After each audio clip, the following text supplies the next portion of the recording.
Good evening, everyone. Before we begin, I want to address yesterday's awful events. It is a huge relief to us all that nobody was hurt. And I think that many in the crypto community will agree with me when I say that we're here with you, Mr. President, during these trying times. Your unwavering support for our community has not gone unnoticed, and we're immensely grateful for it. And really, the fact that after all of this, you've chosen to proceed with this interview blows my mind.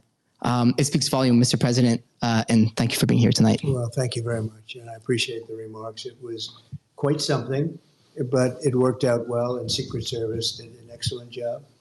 And they have the man behind bars, and hopefully he's going to be there for a long time. Dangerous person, very, very dangerous person. But I appreciate the comments very much. Well, I appreciate you for allowing me to interview you in your wonderful Mar-a-Lago home, which is truly an honor, and I'm very grateful for it. Thank you very much. Thank you. So, Mr. President, I can say that myself, like I was saying, the crypto community and millions of Americans are relieved that you're here with us today after the second attempt on your life at the Trump National Golf Club. It's just horrifying. Can you run us through what happened?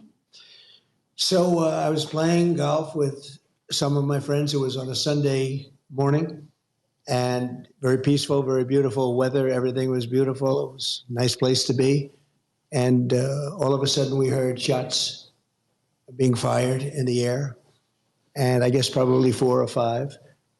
And it sounded like bullets, but what do I know about that? But Secret Service knew immediately it was bullets.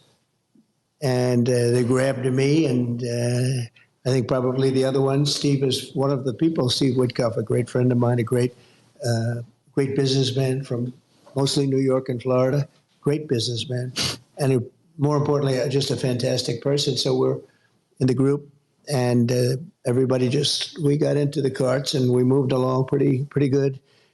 I was with an agent, and the agent did a fantastic job. There was no question that we were off that course. I would have loved to have sank that last putt, but we decided, well, let's get out of here. And what the gunfire was actually, interestingly, was a Secret Service agent had seen a barrel of a AK-47, which is a very powerful rifle, and he started shooting at the barrel, started shooting. It was in the bushes. Wow. Could only see the barrel. How good is that, right? But could only see the barrel. Based on that, he started shooting and ran toward the target and was shooting a lot of, those were the shots we heard. The other one never got a shot off. And he ran across the street and grabbed his car, hopped into his truck or car.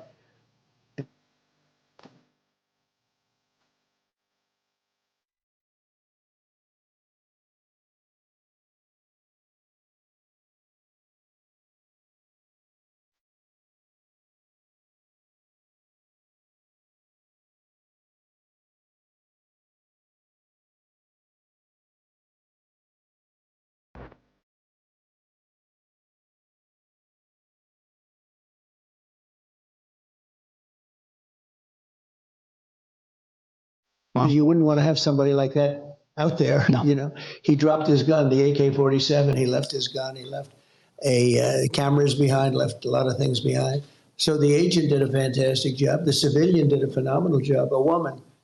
Who would think you could take 1,000 times like that? How many people would have the brain power to follow him and take pictures of the back of his truck so that they end up getting, and the key was the license. So they got the license, and after they had the license, there's all sorts of technology where they can literally pinpoint where this truck is. I never knew something like that existed. And they pinpointed him on the highway. They got him with a high-speed chase. So they got him.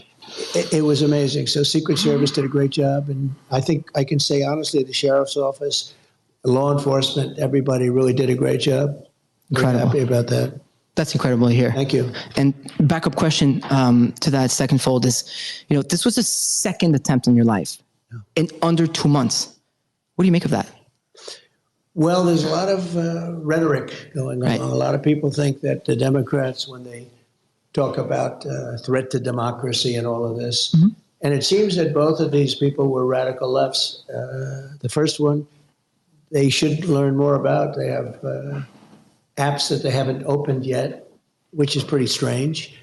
And the father went out and got the biggest lawyer in the state of Pennsylvania, which is pretty strange, about the father of the shooter we're talking about in Butler, the first one. And that's pretty strange. There are a couple of pretty strange things going on there. I can say this, the Secret Service was very brave in the sense that bullets were flying, and when I went down, I purposely went down, I saw what was happening, and people are probably screaming. I'm not sure if I recognized that, but I went down, and Secret Service, they were right there with bullets flying right at them, and they weren't hit, but 3 other people were, Corey, a firefighter, and 2 other gentlemen who they thought died. And actually, the doctors in Butler were unbelievable. They saved their lives. And we've actually raised a lot of money for the families, and the family of Corey and the 2 gentlemen. And they both lived. They thought they were dead. The first thing I asked when I came up, I said, how many people are dead? Because we had a massive crowd. And with all those bullets flying, so 3 got hit. But there was a great display of bravery. I mean, it was incredible. Normally, the crowd experts will tell you when they hear bullets, and we heard a lot of bullets going off. Right. A crowd this was a massive crowd. You couldn't even see the end of it in a big field. And that the crowd always runs. They call it a stampede, like cattle. I mean, they stampede, and a lot of people get killed when they stampede. But they hear bullets, but nobody ran. They all stayed. Tens of thousands of people. Nobody ran. In fact, you can see it in the small group behind me. There was a group of probably a couple of 100 people behind me, and nobody ran. In fact, they're standing up. Some of them are standing up looking for the shooter. The other one has to get credit to local law enforcement. It was a gentleman that shimmied up to the roof, saw the man with a gun, and probably made him go faster than he would normally go. And so he didn't exactly hit the target the way he wanted. There's something going on. I mean, perhaps it's God wanting me to be president to save this country. Nobody knows, but when I made the right turn, it's very unusual because the people weren't on the right. The people were standing out in front of me. When I turned my head at an exact 90-degree angle, the bullet came zooming by and clipped my ear. And the reason so much blood, they told me at the hospital, I said, why so much? The ear is the bloodiest part of the body because of cartilage. He was giving me a whole description. I said, you don't have to tell me, but it was a mess. But amazing bravery shown, amazing talent, like the doctor saving the two men that were hit. They were hit really badly. I won't tell you exactly what happened. They were hit badly. And they both lived. Corey didn't make it. Corey was in bad shape. We had a person from the National Guard about 10 seats over from Corey run to his aid, and he was hit in the head, with all of that, was giving him mouth-to-mouth resuscitation because he was still alive. Wow. And people couldn't believe it. They thought it was such an incredible act. Who would do it? It would, just an amazing thing. And we're going to take care of him too, because just the fact that he could do it, and some other people. So it was amazing bravery, and there was a mistake made, a bad mistake. That one building was unmanned on top. Very. And that was a mistake. There's nothing you can say about it. But that was some crazy day. And then yesterday you had another one with a different result, actually, much better result, because we lost Corey, and two gentlemen were very badly hurt, but they're in pretty good shape now. Right. A lot of talent. Those local doctors up there had tremendous talent. Love to hear that. Well, this is more of a personal question. Okay. Just turned 30 last week. We were just chit-chatting outside the room here. Young entrepreneur, son, aspiring father one day. Mm-hmm. With all of your success, you have a wonderful family. A couple of your sons are actually looking at us right now. You have a wonderful business for yourself, a wonderful life for yourself. You could be on the golf course without worrying about gunmen coming at you. But after multiple attempts at your life, you're still here. You've already been president of the United States of America once. You're about to be president of the United States of America again. I hope so. We hope so. Why do you do this? What motivates you? So we have a country that's in trouble, a country that I love. I love the people of this country, people like Corey, who were just this massive Trump fan, and he got hit. But people like that, they're in love with the country, and they hate seeing what's happened to the country when you have 21 million people pouring in from all countries all over the world, from prisons and jails, from mental institutions and insane asylums. Insane asylums, and they are different. Even prisons and jails, they are different. One's a little more severe than the next. They're coming in as terrorists, and they're coming into our country at levels that nobody's ever seen, and they're taking over our towns, and they're taking over small cities and big cities. I mean, look at New York, look at Chicago, look at LA. Tens of thousands of these people, and they're rough people in many cases. I mean, they are rough, tough people. Venezuela gangs, if you look at Aurora in Colorado, you have a governor that doesn't know what he's doing. He's petrified to be there. He doesn't know what to say. I mean, they're literally taking over real estate. They're becoming real estate developers in a much different way, right? They're taking over buildings. Everyone's afraid of them. And they have a big AK, talking about AK-47s. That's what they have. They carry massive guns. You say, where would they get this kind of power? And they're vicious people. They're gang members from Venezuela, largely, and known as being one of the roughest gangs anywhere in the world. You have MS-13, which is a bad gang, and you have these guys. And we're going to clean them out. We're going to get them out. But the bottom line, just to answer it quickly, I love the country. We're going to make America great again, and we'll be able to do it. We did it once, and we'll do it again, and much easier this time. The border is in much worse shape than it's ever been. This is the worst border there's ever been in any country. They have not done the job that they have to do. I mean, you have Kamala, she was the border czar. I call her the comrade because she's a Marxist. She wants to tax everybody out of business. She wants to raise taxes to 70, 80%. She wants an unrealized capital gain tax, which is the craziest thing I've ever heard. Nobody's ever even heard of such a thing.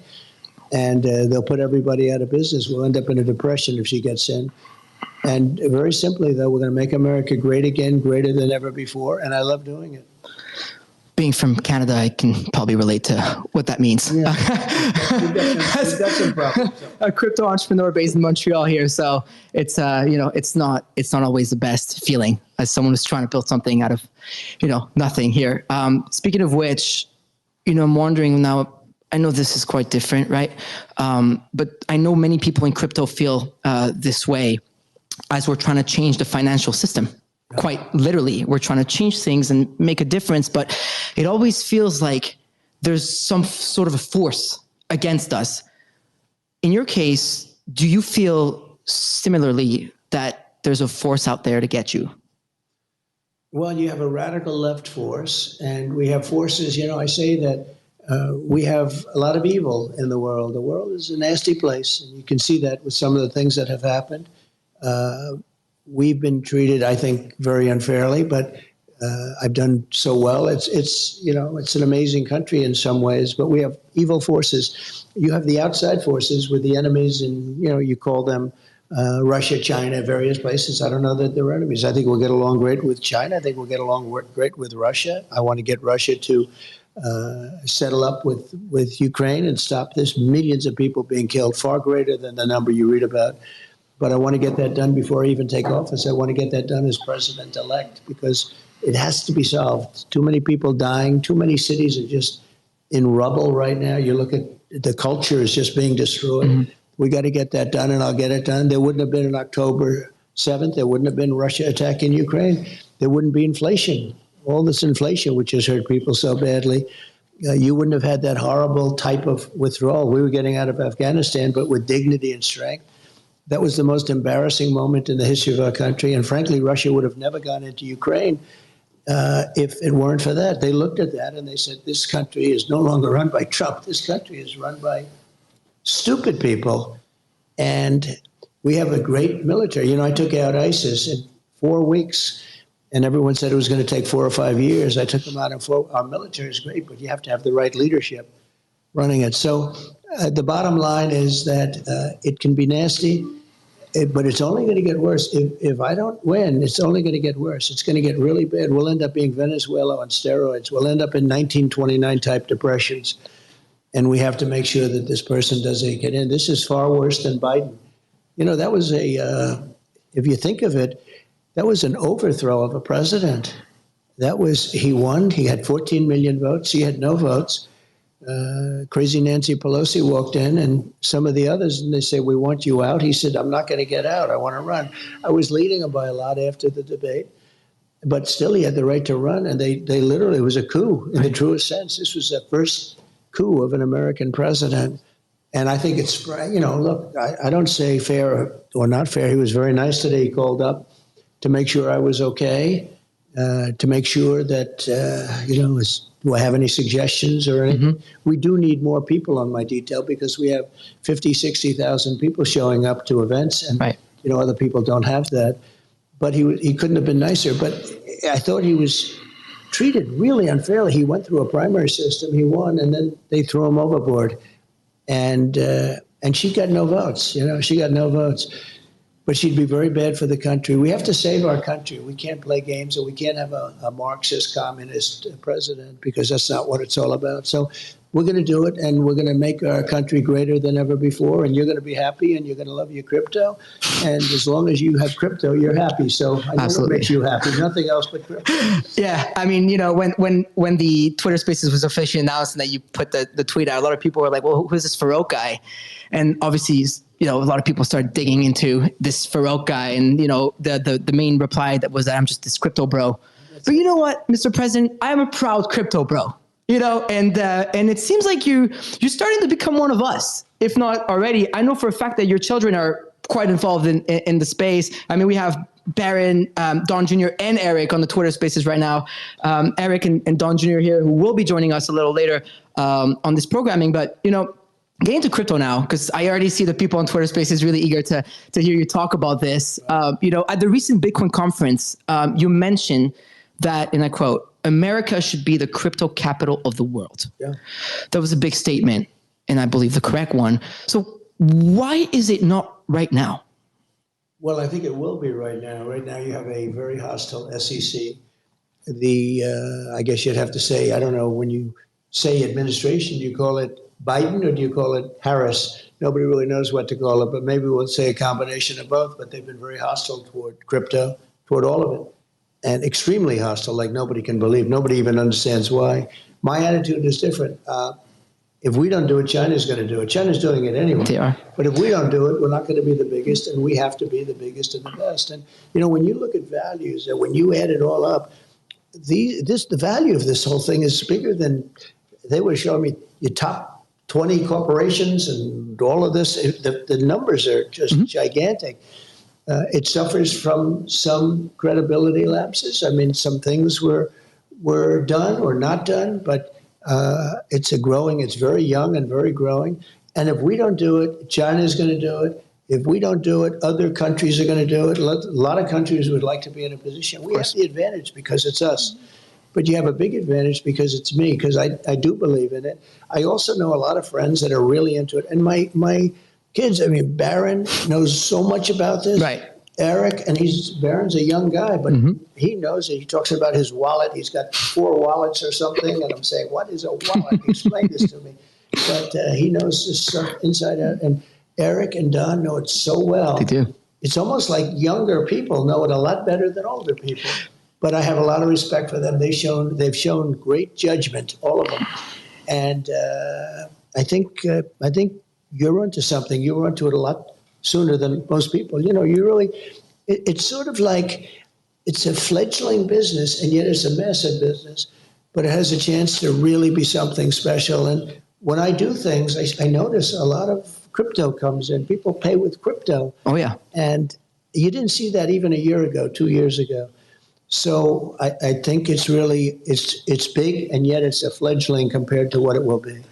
And I love that you were mentioning your children and how Baron is using his wallet. Similar to me, I'm trying to teach my mother how to use it. I send her 1 ETH every Christmas, 1 ETH every birthday, and same for my little Zoomer brother, who probably is in Baron's age category. So, has learning about crypto from your children had an impact on you? Well, it makes it easier, and it's sort of like a language. I have a beautiful granddaughter, Ivanka's daughter, and she is Arabella. She speaks perfect Chinese. Wow. And their other 2 children, 2 great young boys, they speak perfect Chinese. They learned it when they were 2 and 3 and 4 from a nanny who was Chinese. That's impressive. And she was from China. And she would teach Arabella. When President Xi was here, President Xi couldn't believe it. She walked up to him and had a perfect conversation. And I said, so how did she do? He said, as good as any 10-year-old girl in Beijing. I remember that statement. I mean, she speaks it perfectly, but she learned it at a very young age. Wow. If you're going to learn, if it's China or Japan or any language, right. It's not that easy to do. No. But as a child, it's almost like a natural. So it's a little bit like that, I think, with crypto. Now, I think crypto is a lot easier, right. if you want to know that. But there is a learning curve. And, yeah, my kids really understood it, and they understood it pretty much right at the beginning. Yeah, we were chatting with Eric in the back, and I was like, "Whoa, okay, this is really awesome." He knows. Yeah. Oh, we're about to hear all about your son's crypto endeavors and how much they know about it, which is really cool. I just came back from Asia. I was at the Korea Blockchain Week and at WebEx in Japan, and over there at the moment, everybody's in Singapore tuning live to listen to us live on Spaces for Token 2049. What's impressive in the East is that crypto is not the future; it's the present. Whereas when I come here in Canada and North, it feels like I'm being taken aback. So the question I have for you, following up on what I was asking earlier, is why is it so important for America to lead in cryptocurrency adoption and innovation? Well, it's crypto, it's AI, it's so many other things. AI, speaking of an interesting future, it needs tremendous electricity capability beyond anything I've ever heard. It never made sense to me, but this is what it needs. If you take all of the electricity coming out of the U.S., in order to be dominant in AI, you need twice that amount, just for this one thing. Who would think that? You need twice the electricity we already have. And you got to get started. I mean, you have to be, if you're the U.S., you have to get started. Right. You don't want to be left in the dust. And China's already building electric plants, and they want to build them for the AI, and it's very important. But you need tremendous electric, and in this country, because of our strong environmental impact statement problems that we have, China doesn't have those problems. They don't do them.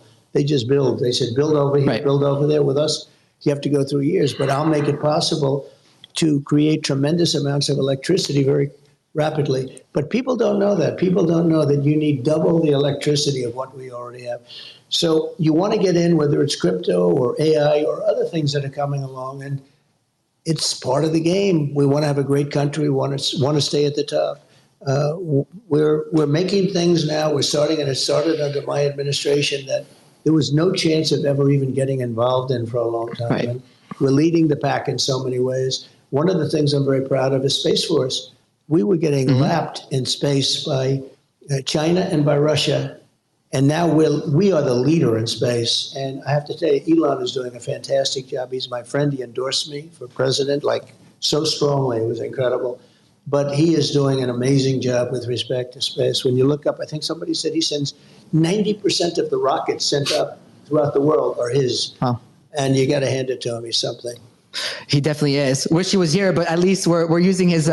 We'll get him. We're definitely using his platform to do so, and I'm sure there's a reason for that. So, to create this future we're talking about, right? There's a lot of American entrepreneurs, founders in crypto that need to sadly leave the country because it feels like at times we're being treated like we're not really welcome to build companies here. The CEO of our company over at Rug Radio was actually debanked earlier last year, but we'll get into that later. Do you think it's important for America to have a legal framework for crypto so that businesses can thrive and survive here? I do, and they should have certain safeguards too. Maybe somebody would say that's a bad thing to say, but no, it can't be totally freewheeling. And I spoke to some of the big crypto people, they want safeguards, they want certain safeguards. But it's a very hostile environment right now, from what I understand. The SEC has been extremely hostile and really going after people. And I think, frankly, since they heard I was involved, they've treated people much better. Maybe they view it as votes. But people that were under serious investigation for having done nothing wrong are all of a sudden not allowed to go free. And I really believe that's because they see, this is a very big market. This is a very powerful market. Very. So I'm glad I helped. If I helped, I don't know, maybe I didn't. But the SEC has been unbelievably hostile. The one thing you know is that if for some reason bad things happen and we don't win the election, those people that were under investigation and that are free as a bird right now, and people that weren't being looked at in the crypto world, they will be living in hell because it'll start the day after the election if they win. And I view it differently. I mean, I just view it that we have to be the top no matter what we do. Right. Chips or anything else, we were really starting to go with the chips. We have to be number one. And I think AI is really important, but I think crypto's one of those things we have to do. Whether we like it or not, we have to do it. It's really, really cool to hear it from you in person. We've only heard it on TV, in newspaper, etc. But it feels good to know that a presidential candidate and someone who is already president of the United States of America feel this way about cryptocurrency. I'm sure myself and a lot of people in the industry are relieved to hear that. And now we'll see what the results are in November. But on something a little lighter now, I remember the day your NFT collections came out. That was super cool. So I host a morning show called FOMO Hour with my friend OSF and Mando and now Tyler. And so we were live on air when the link dropped. And so it was the very, very first collection. There was a chance to have dinner with you. And I remember just like scrambling to buy them. We're staying live. We stopped the show live on air to thousands of people like, no, we got to buy these. We're going to buy these. I got to spend $25K on this. Let's go. Right. Let's do it. Which is another cool thing about people in crypto, right? Or there's crypto bros that they call. And so we're trying to buy these things. And it was just so electric and crazy that we actually failed. But hey, I guess that's a good thing because the collection, ended up selling out, and then you ended up doing, I believe, you ended up doing that 3 times over. Can you tell us more about the success that you have had with NFTs, but also like, did that surprise you? Well, I got in very late, and NFT was considered cold. I mean, to be honest, it was a cold industry. It had its day a few years before, as you probably know. But when I did it, I said, what do we have to do with anything else? And it's playing cards and some beautiful artwork and other things.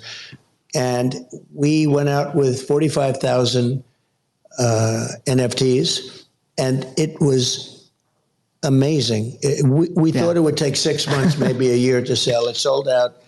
I don't want to get myself in trouble by saying exactly the first day, but pretty close to it. It was like almost immediately. It was quick. Yeah. Like we failed every transaction. Right. Almost immediately. And then we did a second one likewise. And then we did a third one. And then we just did a fourth one. And I asked the people from the first 3, I said, well, do you want to have us do? Because, they have they have very big pride to start off with. But I said, are you going to, if we do a fourth one, does that affect you and the ones you already own? Because some people bought a lot of them and some people bought one. And they're all very happy, really happy. I said, does it affect you? And everybody, it was like sort of a phone poll, just like, and everybody wanted the fourth one, which surprised me because you would think they wouldn't want the fourth one because maybe it waters down their own the pieces that they have. And they did. They wanted it, and they wanted it badly. So we did a fourth and just did it recently. And I think it's just about gone. It's amazing. And one of the things I know, the crypto played a big role because they paid. Yeah. It wasn't like we're not getting checks with dollars. We're getting crypto. It's instant. Instantly, yeah. It's been, and that taught me a little bit about what you love. It taught me something that was incredible. We did the NFTs. It was so cool. People said, don't do it. You're not going to. I'm sure. And we did it, and it sold. Literally, we had anywhere from 6 months to a year, and I think we did it in a day or something. No, it was like that. Right? It was quick. Yeah. It was quick, and you know what? It was fun. That's what it was. It is fun. It was a lot of fun. So I'm aware that you probably have a million things to get to. So I kind of want to finish off with a couple more questions for you, Mr. President. So first and foremost, were the NFTs a big part of the story, of your story, of how you came to see the value in digital assets? A little bit, because so many people paid this way. If they didn't, if they would have been paying in dollars, I would have said, that's standard. I would have assumed. And I was blown away. I wasn't overly interested in it, to be honest, but I did ask, like, what percentage was taken between Bitcoin and all of the other things. But but through crypto, and it was a massive majority, and I was a little surprised by that. And that was a while ago now, and it opened my eyes. But I think my children opened my eyes more than anything else. Wow. And plus, I have a friend on my right who's a very smart guy, and he's not quite as young as his fantastic son, who we were dealing with, Alex, and all of them. But he knows a lot about this stuff for a man of his age. He's still pretty young, but for a man of his age. Steve Wickoff knows a lot about this. He definitely does. And he's here on your right. We're about to get to Steve Wickoff. And for everybody in the audience right now, if you're listening to us live, hang tight. I have one more question for Mr. President, and then we're going to be joined by Don Jr., Eric Trump, and the World Liberty Financial teams, and Corey and everybody, the advisors around it. So we have quite the programming for you. But Mr. President, one last question that you may or may not have answered with your last answer here is, so if there was one thing that got you to see crypto differently, what was it? If it was what? One thing that got you to see crypto differently. What was it? Well, maybe the NFTs. You sort of brought that up because I was surprised again at the percentage of them that were sold through that form. You could do a new form of currency. You could call it anything you want. But that was, I think it was also the level of enthusiasm that my young sons have for this. Pretty young guys. I mean, one's extremely young and two are pretty young, right? But the level of enthusiasm they have for crypto. Yeah. And also, just to add a third element, I have a lot of friends, very smart people, some very smart people, and they're believers. So it means something to me. Well, I appreciate that. And I appreciate you. Everybody hang tight, please. I will go to Mr. Wickoff in a second, and we'll be joining by the next set of guests. But Mr. President, it's an honor. Thank you for having me. And honestly, the fact that you've done this the day after a second assassination attempt means the world to me. Just a little 30-year-old boy from Montreal that, started from just hosting Twitter Spaces, now hosting yourself. So thank you for allowing me to do so. Great job. Great job. Thank you very much.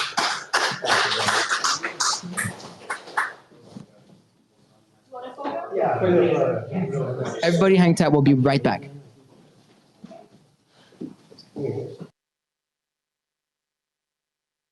Enter.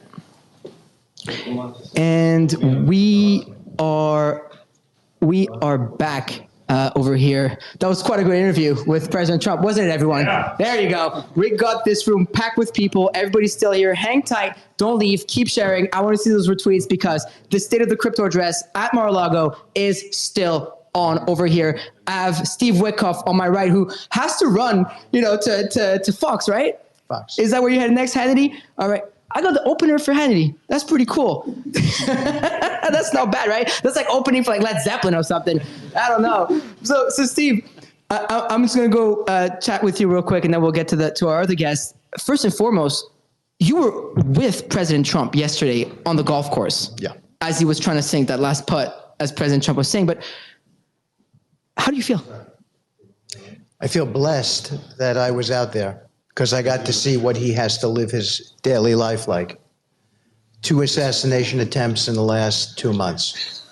He's been conspired against. He's been vilified. He ought to be commended for his 4 years of public service as a president. And I was glad I could be out there and see what it was about for him. He was as courageous a man he is as courageous a man as I've ever seen. He cared about his friends first. He asked about his friends first. And it was inspiring to watch him. Yeah, thank you for and the Secret Service, I would echo what he said. Right. They were incredible. They put their lives on the line for him. Wow. It's incredible that he's just back up today and just it's who he is. He's resilient. He's stoic. And who wouldn't want those qualities in a leader? He is a natural born leader. So to go back now to what we're here to talk about, and we're going to get into the weeds of it a little more. So how did this collaboration happen? I know it's an incredible story. Could you walk me through it? My son introduced me to 2 partners, Chase Hero and Zach Folkman, who are exceptionally bright people. They look a little different than us because they dress a little different than us because that's the crypto A few more world. tattoos. Right? I have 1 or 2 tattoos, but Oh, really? Chase. Yeah, I have it's hard to see here. That's okay. But I have a tattoo of my son who I lost, Andrew. Both of my tattoos are of him. I actually think he's the one who put me out with the president yesterday, so I could witness his courage and talk about him to the American public. But I was introduced to Chase and to Zach, and I met traders from all over the world. And these guys are as smart as any currency traders I've ever met. And they began talking to me about decentralized finance, which means frictionless finance, and why it made sense for people, and about the forgotten who can't get credit out there. Credit is what drives the American economy. And as I began to understand it, I said, who would understand this better than the Trump family? And so we had a meeting initially with Eric, Don Jr., and the president and his council. And we said, let's go pursue it. We've been on it for close to 9 months, spent a lot of time on diligence with really, really good lawyers on how to operate in the space. Right. And here we are today, the culmination of a pretty robust effort. So do you think that this could really change the way wealth is created in America? I think decentralized finance is the way of the future. Right. If you think about the fact that if you want to borrow money today, you have to be almost anointed. You have to be a member of the privileged class. I remember when I left law, I represented the president. I wanted to be in business. It was very, very hard to get credit. And credit, again, is what drives us. Crypto allows it to happen. Decentralized finance as an application of crypto allows it to happen. So, and we see as a business venture, a huge approachable class of people who have been either debanked, as you talked about, or they don't have a bank that they can go to, and they don't have a bank that will listen to them. And so we look at it as a business venture, and we say we can democratize it. We can be more egalitarian about it. And at the same time, we can probably do very well in it because there is a large group of people who can't gain credit in the system. And isn't that unfortunate that young people with great ideas, they can't prosecute those ideas? That's a terrible thing. That's not a good thing. That's not the American dream. Well, thank you very much, Mr. Wickoff, for being here with us today. Thank you. Really appreciate your insight. Thank you. Thank you so much. And so up next, of course, I mean, Don Jr., if you want to, however you guys want to set up here, we got a whole programming for y'all here. So really hang tight. We're filming the whole thing. Everything's going to be broadcasted live a little later on video as well. Everybody's looking great over here. That's most important, right? As long as we look good. I mean, I'm liking your hair, the flow. Thank you. It's pretty solid. There was some polls going online around like who's got better hair. Would it be President Trump or myself? I think your father has an incredible flow. I have to give it to him. As a Trump who may or may not one day inherit the Trump hair genes, I don't make fun. I don't mock it because you never know. One day I could wait. So far I'm 46. I'm doing pretty good on the hair department. No way. I'm an old man. There's no chance. Yeah, look at that white in the beard. Still haven't had the white in the hair, and I'm not vain enough to dye it. So we're good so far. Well, you're gonna have to share your secrets with us maybe after the stream, because I'm getting old. My knees are hurting from being 30 years old. Yeah, it's rough. I'm right there with you. It gets a lot worse, bud. I promise you. Yeah. Oh yeah. Okay. This thing I miss most about youth is just not waking up sore every day for no reason whatsoever. It's yeah. Oh my. Anyway, so let's get right into this. I mean, Don, your traditional banking systems, have not been working for many Americans. This is something that you speak about a lot. It's something that Mr. Wickoff talked about, and that your father talks about, and all of you at this stage. I talked earlier about how my company's been debanked. My CEO has been debanked, and he's an American citizen from Texas. Got a call one day and said, "Hey, come pick up your money, and we're going to send it to you by the mail. Here's a check." Said, no. I'm going to come pick it up. To me, it was insane that this is even an option. And we're talking about someone who has some money, right?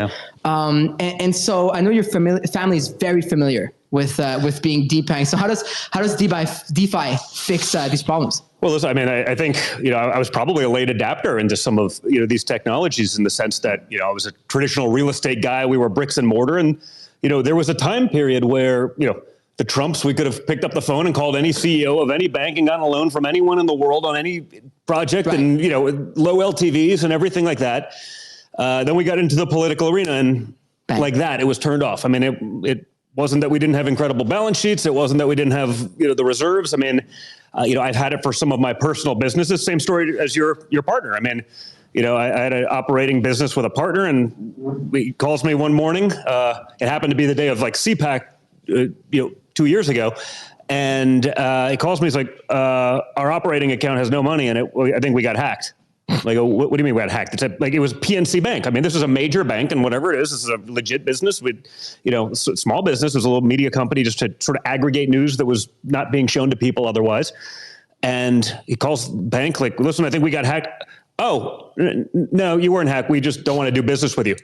They broke up with us by mail. They didn't even call us. Like, we didn't even get the call. They just said like, oh yeah, there's a cashier's check. You'll have it in the mail in a couple of days. But we got an operating business. We got payroll. What are you talking about? So, we went from being able to pick up the phone to anyone to having the same thing happen. We've had family members that have had, 7-figure accounts with specific banks be like, well, I just want to use some of that money to get a home loan for this. Will you write the rest of the loan? No, that's too risky for us. It's like, we have more money in the account than the value of the home. What are you talking about? It's too risky. But, Obviously. It's interesting because we went from being sort of, people that would have been, the elite in that world to just being like totally canceled. And it changed our perspective so much. I think we understand what so many Americans are going through. And when you really look at America and our foundation, the way our founding fathers set everything up, I think DeFi would be what they would envision, not, a broken, bureaucratized system where, a bunch of middlemen are getting pieces and VIGs for doing nothing, for pushing paper, which creates not just sort of a lot of waste and inefficiency, but, really has become a politicized process. And we see that. And again, that only goes one way. You can say that I'm, this incredible radical, but, I get called that all the time. I mean, I don't know. I went to the Wharton School of Finance. I have a pretty good finance background. We built and changed the skyline of New York as a family and some cities in the world. I think first time I got invited back to speak at Wharton I was like 28 years old. I didn't know anything probably by then. I still didn't know anything. I'll say that for the record. But I think we've learned a lot since then. And now, that same access isn't available to us. So for me, and so much of what we've done, and really so much of what's been, a part of our political journey is that, creating actual fairness in these systems that have been, truly bastardized and politicized. I mean, and we witnessed it firsthand because it's like you had whatever you wanted and that was just ripped away from us in an instant. And, we're a family.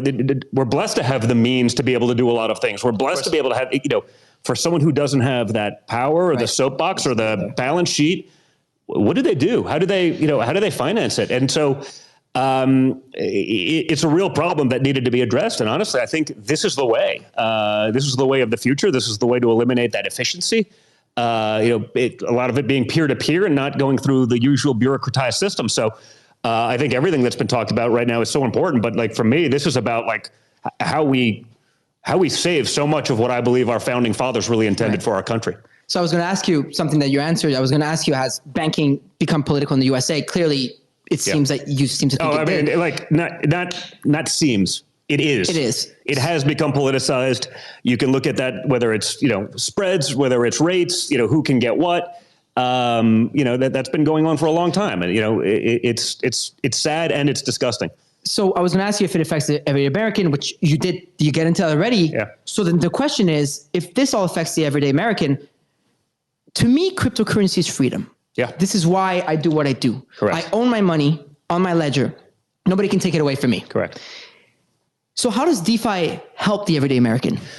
Well, listen, I think it takes, that political, component out of it. I mean, and you see that, right? I mean, if you look at, the leading edge of Silicon Valley and the people doing these things, these are longtime Democrat donors that have come over and flipped sides because the Democrat Party itself isn't willing to give up the power and that control that they want over everyone's balance sheet, over their banking, over these systems. They see crypto as a threat, to the political power that they've built. And I mean, that's why, again, not necessarily, I'm not talking about the minions, they all work there. They're going to be woke and whatever that is. But if you look at a lot of the leaders in Silicon Valley, whether it's VC or otherwise, they're flipping sides because they understand they are for that freedom. That freedom has allowed them to live that American dream. That's allowed them to do these things. And I think that's a real threat politically from the other side right now. And so it's been interesting to watch that transformation. But I think, this ability for everyone to have that, clean start, no politicization, I think that's everything. And I can say that as someone who's been, still blessed, but still incredibly impacted. I can only imagine how much more difficult it is for someone that doesn't have sort of, let's call it the natural head start that we have, having worked as a family business for 40 something years. Right. So I know many people in crypto, right, who may not have supported your father before, that have flipped camp, right? Recognize the benefits of his leadership now. And maybe that'll even change after tonight's address, especially with his strong stance on crypto, which is quite positive. Why do you think this is happening now? And what message do you have for people who weren't in your camp before, but might be considering joining it because of how open you are to tech and innovation? Well, listen, I think the facts speaks for themselves, right? If you're looking at it just purely from a political standpoint, I mean, the Republican Party, the conservative side of things are clearly the people that are okay with said freedom, right? The other side, and I don't want to make it just political because it's not. I mean, it's finance, but ultimately, your balance sheet, your ability to transact in these things, will be affected by politics, right? One side is the side of censorship. They're the side that wants to jail their political opponents. They want to overregulate everything so much that you actually eliminate so many of the natural and great things that people love about crypto. I do think, as to what my father was saying earlier, people want a framework. They want some regulation. We've been on this journey now for 9 months-ish, and we could talk to a lawyer, be like, hey, this is the trend. Well, we don't know. Is it this or is it that? What's the safe bet? And there's still a lot of ambiguity out there. I think people do need an understanding and a framework, but they don't want such a framework that it's so overregulated, so over-controlled that you actually just end up in, a digitized version of what we have today with all of the problems, all of the bureaucracy, all of the waste, and all of the inefficiency. And so, I think, if you're thinking about these things, if you're thinking about your financial security and that ability to transact freely, like, honestly, is that even, it's sort of a no-brainer at this point. I mean, people are not, they're not hiding their thoughts. No. I get it. It's probably that people are going to tell you what they want to hear right now to get elected and they'll change. We've seen a long history of that, but they're basically saying the quiet parts out loud as it relates to overregulation. You saw what my father did in his first administration as it relates to cutting regulation, the excessive bureaucracy, eliminating a lot of that red tape. It's not to say I think everyone actually wants some structure, just not so much structure that it negates everything we're trying to accomplish. I mean, any structure will help. And you need it. Like we're doing this at a high level with some of the highest priced lawyers in the world, and it's still like there's still ambiguity, and you're still dealing with. Well, we're not really one lawyer sure. tells you one thing, one lawyer tells you another thing. And it's not their fault. They just don't know better because they're not being given the legal framework, right? So speaking of framework, and speaking of DeFi, we were just speaking to your father, Zach, who's obviously a real estate tycoon and someone who has moved enormous markets here in Florida, in New York, et cetera, and is now extremely interested in the world of DeFi, et cetera. And he gave you all the credits, actually. I don't know if you were in the room, but he gave you all the kudos. You and your brother saying that you really got him involved in the space, right? That's kind. Right. So Zach, tell me, what do you think, about moving real world assets like real estate on chain? And then tell me more about the problems, with mortgages and stuff, and how DeFi specifically solves this, and why I'm asking this, obviously tied into the project. Yeah, that's a great question, Farouk. A lot to chew off there, but I'll touch on a couple of key topics. First one being transparency. Blockchain technology records every transaction on an immutable ledger. And the best real life example I can really come up with this is as it relates to the bond markets, specifically in 2008. Where you basically saw all the big banks take all of these junk bonds, package them with AAA rated bonds, and none of the investors had any clue what they were buying. Why? Because it was really hard to trace. And there were some really smart guys like Michael Berry and John Paulson who figured it out and made an absolute fortune on it. But the average guy got absolutely screwed. And what the blockchain would do, if you integrated blockchain technology into the bond market, for instance, you would be able to see all of these transactions on the blockchain. You'd be able to see that they're junk bonds very clearly, and you'd be able to see that the bank actually moved them from these junk portfolios into these new portfolios because all of those transactions are publicly recorded. So that's one area where I think, you can make a real difference with blockchain technology. Another one, I'll say, as it relates specifically to DeFi, is automation through smart contracts. Right, we've all gotten mortgages before. Don and his family, they've gotten some pretty big mortgages, I'd say. It's gotten a lot harder. It's gotten a lot harder. But let me ask you this: even when it wasn't hard, how long did it take you to get a mortgage? How much? Insane. And the reality also, the points in and out to deal with people who are really not all that impressive, that were adding not really a lot of value, also just incredibly wasteful. I mean, 3-4 points in and out of a deal. It's like it's nuts on on $1 billion more for what?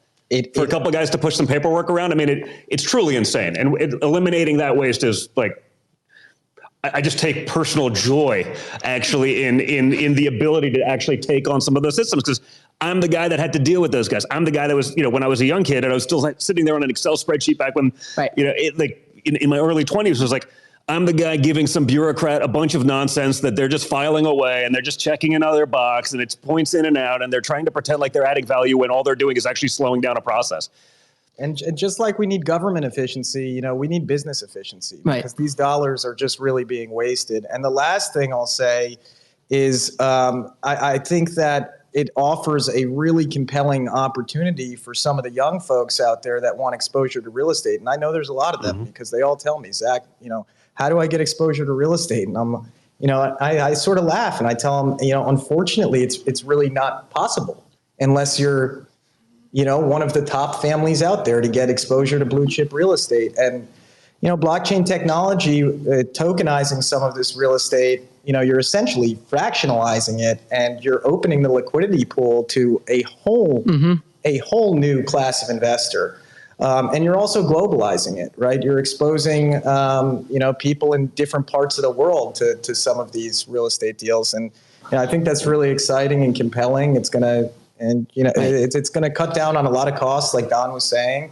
And ultimately, it's going to lead to, a big increase in property values, I think. So wow, I think it's pretty compelling. Oh, this is great. I mean, I have one more question for both you and Don, as then I'll segue into Zach, Chase, and Co, and Eric Trump, who may have to run to Fox. Yeah, I think he's also doing other TV. This is why we got Baron on. We're multitasking. But don't worry, we got your little brother on. So we got Baron on. So Baron, hang tight. Yeah, he's still here. So in the meantime, when Eric's gone, we'll just go to Baron. But just quickly, your father already touched on that before he left. But before you guys go, kind of want to ask you, what's it been like, working with Zach and Chase? I'll get to you in a second, Chase. But before that, what's it been like, working with the guys? Yeah, I'll start with that one. Chase and Zach, they're two of the most stand-up individuals I know. They're men of ethics, of morals and integrity. And, I would challenge, I'll echo what my dad said, I'd challenge any banker or economist out there to have a macroeconomics debate with Chase Hero. And I'll let you in on anybody in the room. It's like stepping onto a debate stage with President Trump. You're just not going to win. So... By the way, I'll echo that entirely. I mean, like I said, I've been dealing with bankers now for, I graduated Wharton in 2000. So a long enough time, quarter century, let's call it. And I wasn't born. Exactly.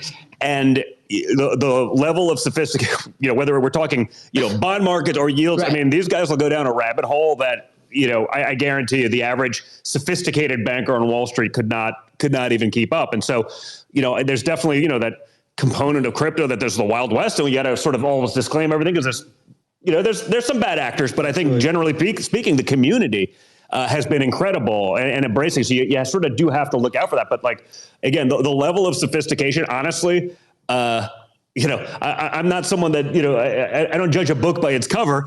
When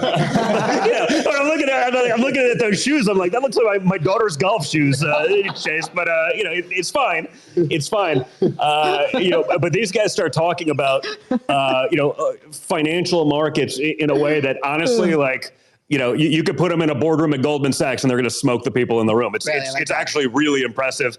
It shocked even me. And again, at this point, I've been stereotyped and called every name in the book. So I don't really judge anything by what anyone else says. I make my own opinions.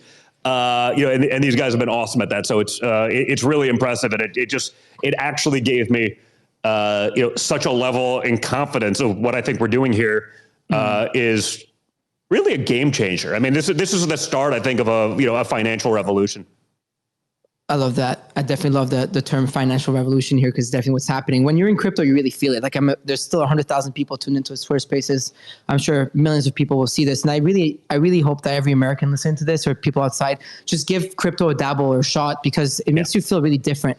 It's what really got me. NFTs, and then the freedom, the feeling of being able to own. And we're going to try to do a lot of that also, because again, even for me, again, I've been following it for a long time. I have a lot of friends in the space, but like I'm still a neophyte. You know what I mean? And I'm okay to admit that. And there are hurdles, there are complexities, there are things aren't made as easy as perhaps they could be, and there's sort of a lot of then fear mongering into this. So I think a whole part of this is I hope that we can help sort of simplify so much of this for a lot of people who love the idea of it, but just they look at the complexities, and they look at just honestly, even setting up some of these accounts, and then it's like it can be overwhelming. But I think there's a lot of people that frankly, like me, have lost a lot of faith in the traditional institutions, and they sort of realize it's all a lot of those things, just one big Ponzi scheme, right? And guess what? If you don't know what's going on, you're not the guy at the top of it. You know what I mean? And so, we saw that in 2008. We saw that, and it was interesting because it was a time where,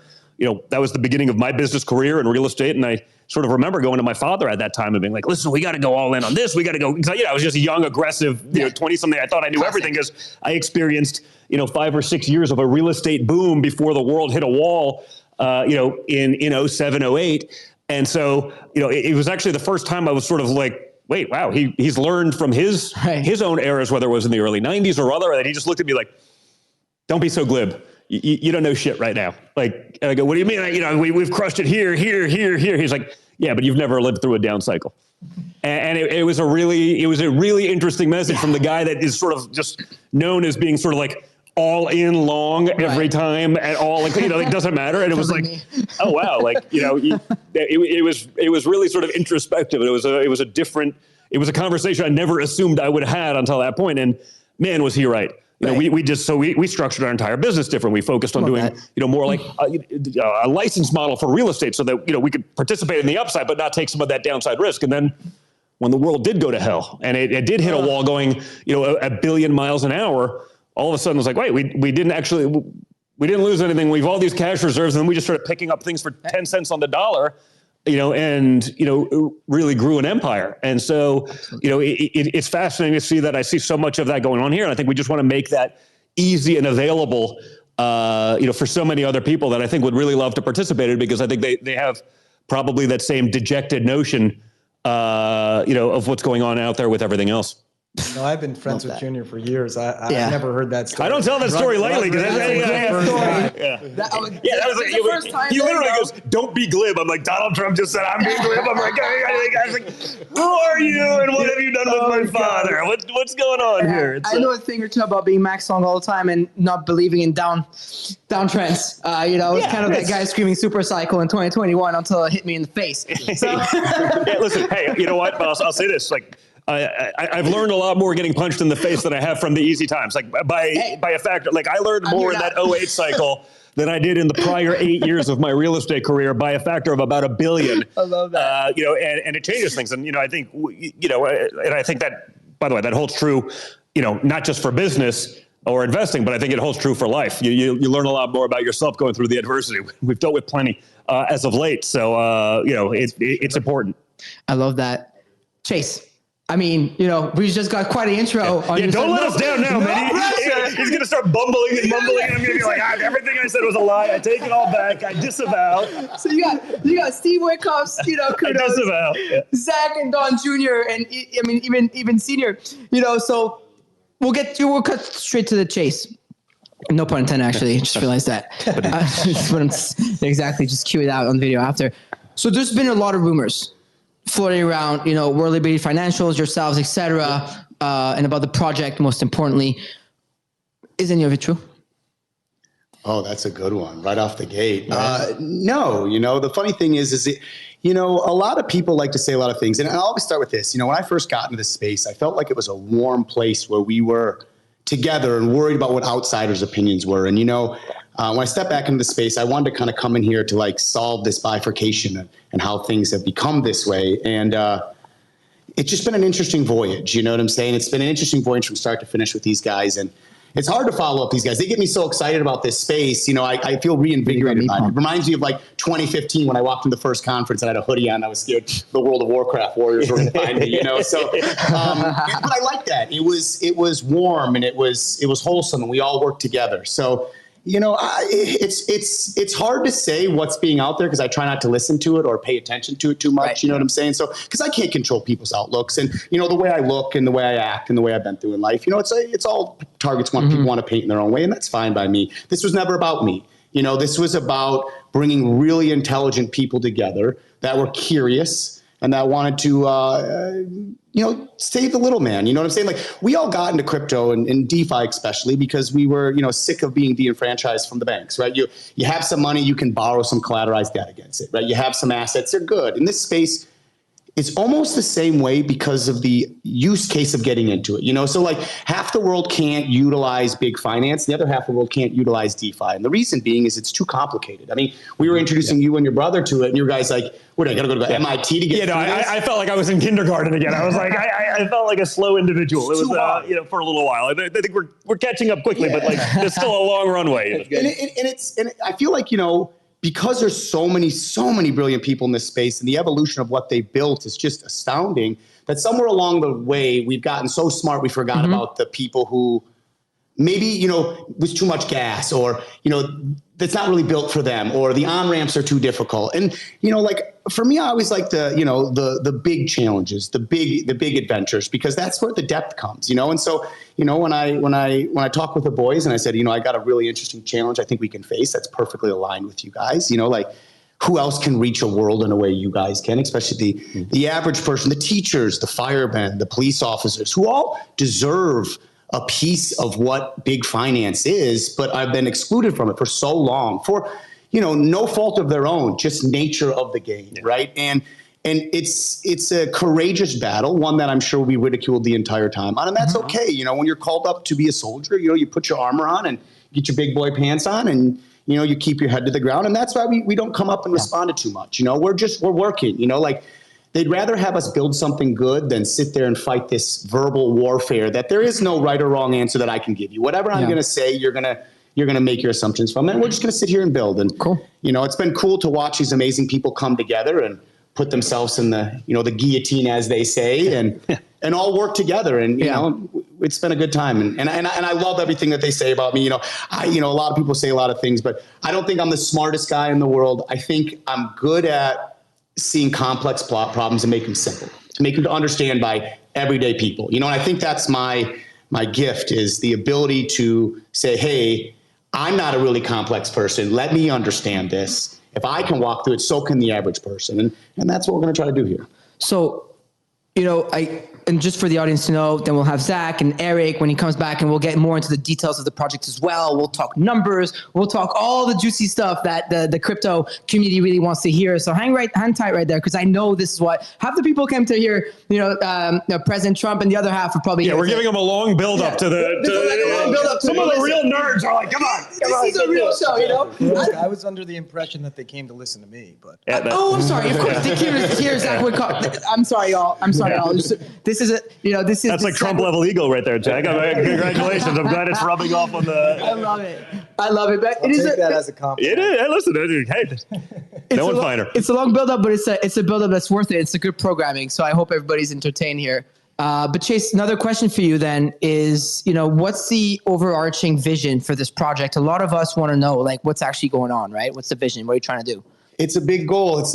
But first off, this country's been so good to me and crypto's been so good to me. And so, as a taker and someone who's been able to get so much from this amazing world, it was time to try to do something to give back, and I think that the idea around liquidity is what I most focus on. I think that somewhere along the way, we've confused the world with Bitcoin. Is it Ethereum? Is it altcoin? Which are all great assets. I love them all, right? But I think that's a simpler game. People understand dollars. They understand accounts. They understand the simplicity of it. And so for me, I really started to study stablecoins. And I really loved the idea behind it because to me, it seemed like the simplest on-ramp to get someone who knew nothing about speculation into this space. And it's just like a gym membership. Once it goes from free to paid, you're committed, you're more into it. So I want to get people into this space, even if it's $5, to expose this environment. And to do that, and by doing that, something really special happens. And if you're not familiar with stablecoins, they're a really amazing asset. And what they do is they're buying treasury bills. And I think it's a really good way to keep America as the settlement layer for another 100 years. Right. And that's been a really big goal of mine because if you look through the history books, you see a strong America has been a strong world economy. Yeah. And the history books dictate that. And I think for the first time in a long time, there's been a little bit of bifurcation there. There's been challenges to what is going to be the settlement layer of the future. And currently, right now, it is still the US dollar because the largest medium exchange in crypto are stablecoins, and they are all pegged to the US dollar. And so my advantageous goal here is to simultaneously giving people financial freedom, we are securing the US economy's sovereignty and freedom individually. And at the same time, giving people an asset that they can control. I mean, when's the last time you heard of an average person going out and buying a T-bill or a bond? Yeah. Never. Yeah, I don't think I've heard that. Yeah, and the U.S. government itself getting away from like the petrodollar and all these things. I mean, that makes it very hard for the U.S. government to borrow and give us a lot of the things that, a lot of it's waste, but a lot of things are actually required. And so, I mean, this seems like a good backfill to that for what I perceive to be a lot of mistakes being made on the international scene, certainly as it relates to the petrodollar. Yes, Absolutely. Definitely. So Chase, how do you see your project, reshaping the financial landscape for the coming years? Accessibility. It's you ever look at any big project in this world, it's the idea is to get users on there to use it, to make it easy for them to enjoyable. And I really think that's where we need to get, and that's why I love them as a family is their whole idea is about this start to finish comfort, like the ease of use. I would say they're perfect in class in that. And so our goal here is just as that is to, and constantly working around just making sure that we can make a system that is easy for the everyday American, everyday global patron to come on, to access this environment and to get a fighting chance in a space that has been, out of their reach just due to the complexity of it. I mean, it truly is. I mean, in the beginning of this, we used to go to my mother and my grandmother and my sisters and I'd be like, listen, I'm going to give you a bounty, $10,000. If you can get to where you have a MetaMask, you get $10,000. At any time you have to stop, call me up and the bounty goes down. And you realize that people get stuck really quickly. This is a very advanced technology. Right. And I think that along the way of this advancements, we've kind of missed the ball of leaving the breadcrumbs as maybe people think. And that's the future here. I really, truly believe is when everyday Americans are using this and they're experiencing this and they understand the freedom of it. And that's, to me, is the coolest thing ever, is that your bank is wherever you go. It's in your pocket. You have money. It's right here. It's here's where I go. Here's where I use. Eye-opening. It truly, it's funny, in just the day-to-day life, I'll bring my ledger to the golf course, or I'll bring my ledger to a meeting, and they're like, wait, you have all your funds right here. I'm like, you've broken out at dinner on multiple random occasions. I was like, I got this one, boys. Yeah, we got this. And the thing is and at that same notion, again, it's just the parallel of these spaces is going to be the hardest intersection to make. It truly is. And so you need the largest grasp of the simplest ways to do it. And I've just never met in my entire life someone who can break something down so simply like you and your father and your family does. And I really think merging these two gaps gives the American, person a fighting chance for this sovereign freedom. And it's going to be a revolutionized thing because the average person doesn't even get to get a yield off of a dollar. I mean, you go put your dollars in the stable coins, you put them on chain, you're instantly making money. It's and it's all backed by the treasury. You know what I'm saying? So it becomes this, why are we excluding this, from the world? And part of me thinks that sometimes some people want excluded. Some people want it held off from the world. Some people inside of it want it held off. A lot of very powerful people for a lot of very bad reasons definitely don't want this to happen, right? I mean, it eliminates a lot of their power. It eliminates a lot of their potential resources and, that inefficiency. Someone's making money for it. When 08 happened, a lot of people still bought Hamptons houses and a lot of people were left with no retirement savings. And I think we're trying to eliminate that inequity there. Yeah, efficiency is a very, very profitable business for some people. Oh, yeah. Right. That's I think the misconception is that not crypto versus the US dollar. It's crypto and the US dollar. It's crypto and America. It's crypto supporting America and vice versa.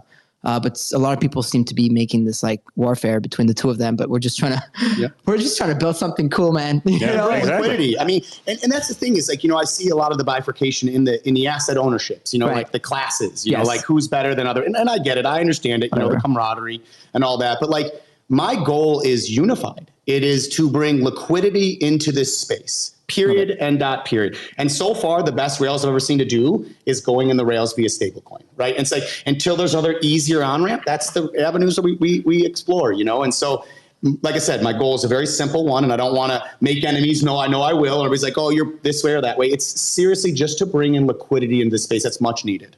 I love that. Well, thank you very much. Chase, hang tight. I know Zach's here. I know Eric is probably getting interviewed by Fox right now, but we do have Baron on the Twitter Spaces, and I've got questions for him. Or he's not here anymore. We took too long, so we're gonna try to get him back. We're gonna try and get him back if he's still teenagers. Around. I'm like the old boomer now. I'm like a grumpy old man with a white beard. It's like a.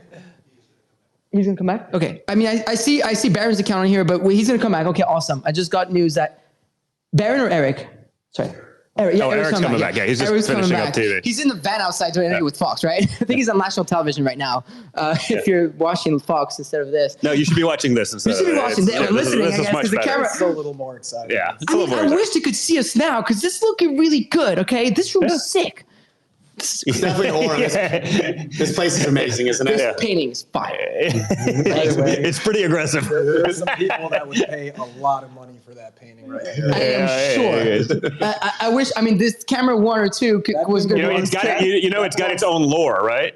Oh, so that painting was given to my father, but the left hand was left unpainted.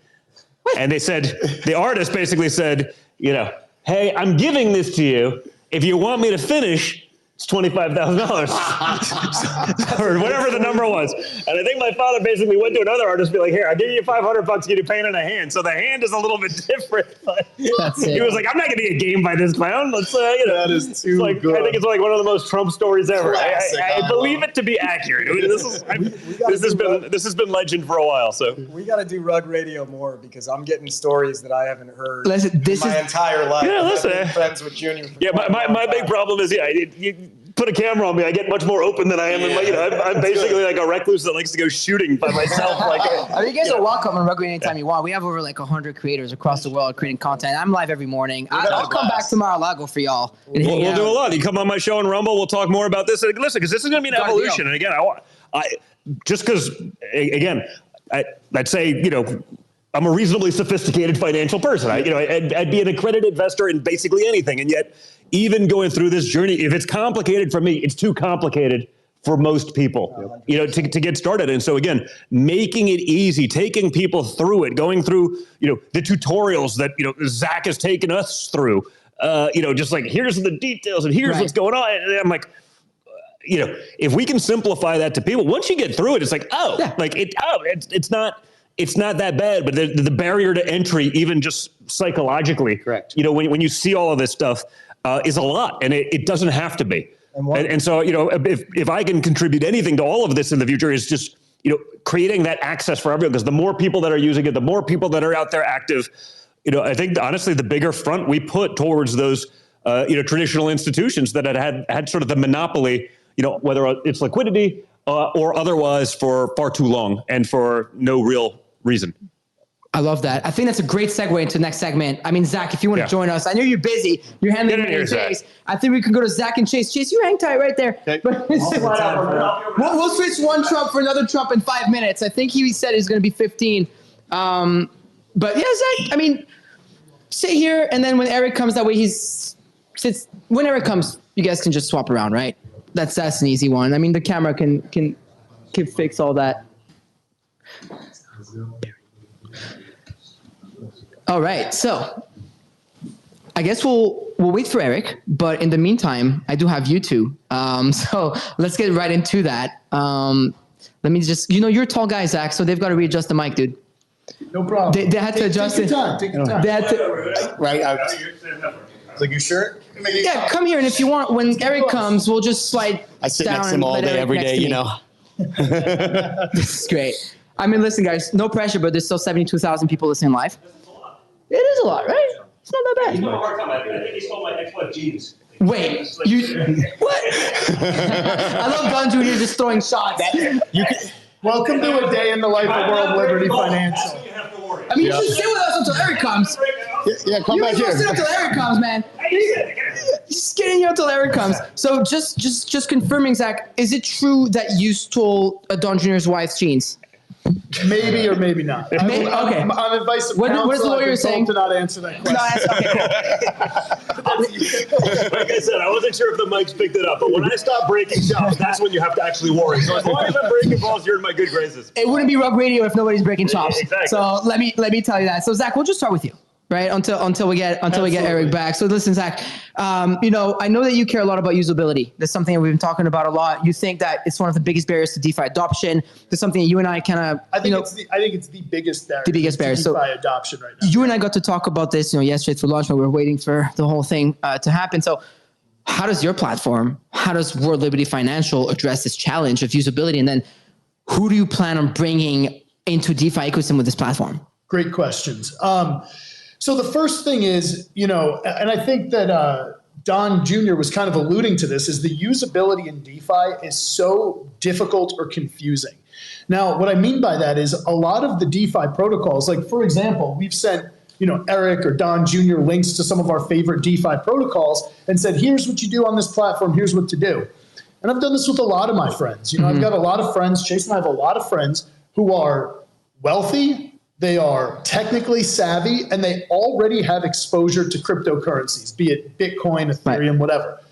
But the majority of these friends of ours hold all of these assets in their Coinbase account.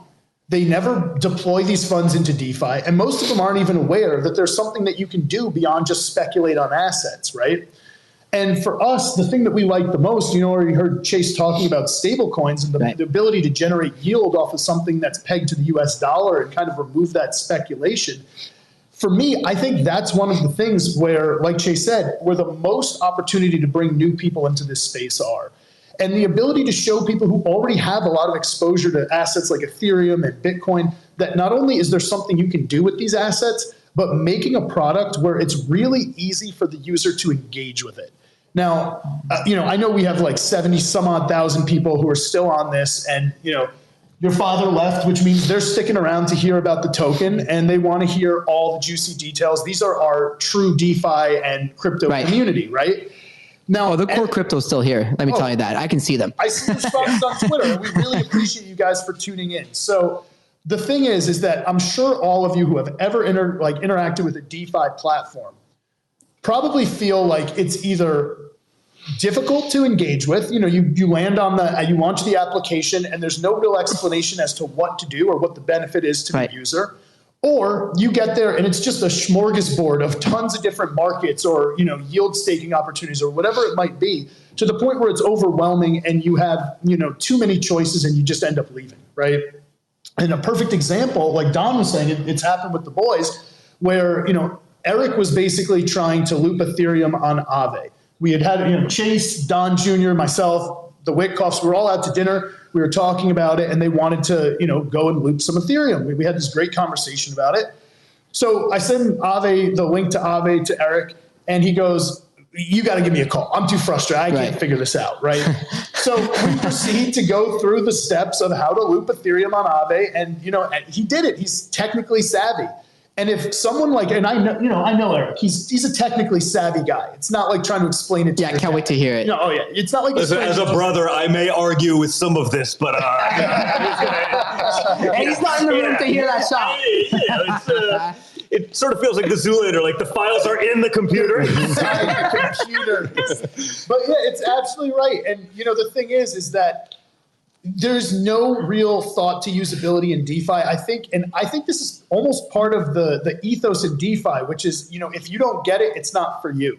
And I think that's a big problem, where if we really want to see a massive amount of adoption, mainstream adoption, and liquidity flood into this market, we need to build products that the everyday user who's, used to interacting with apps on their phone, who's used to using certain financial sites and tools can relate to and instantly pick it up, feel like they know what to do with the product, what the benefits in it for them, and to be able to use it right away without too much info and friction. So what's the main goals of World Liberty Financial? Let's go to a question to the both of you, right? Zach and Chase.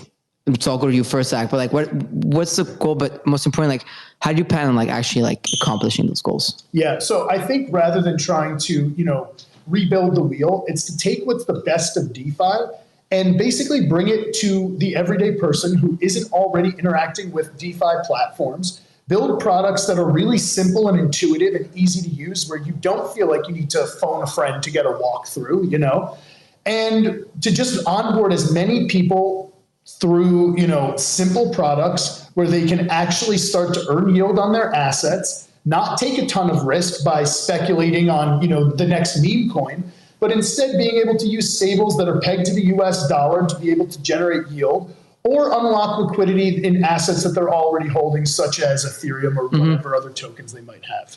And for you, Chase, I just would like to ask you a similar question here. Yes. What's your personal goals with this? What are you trying to accomplish?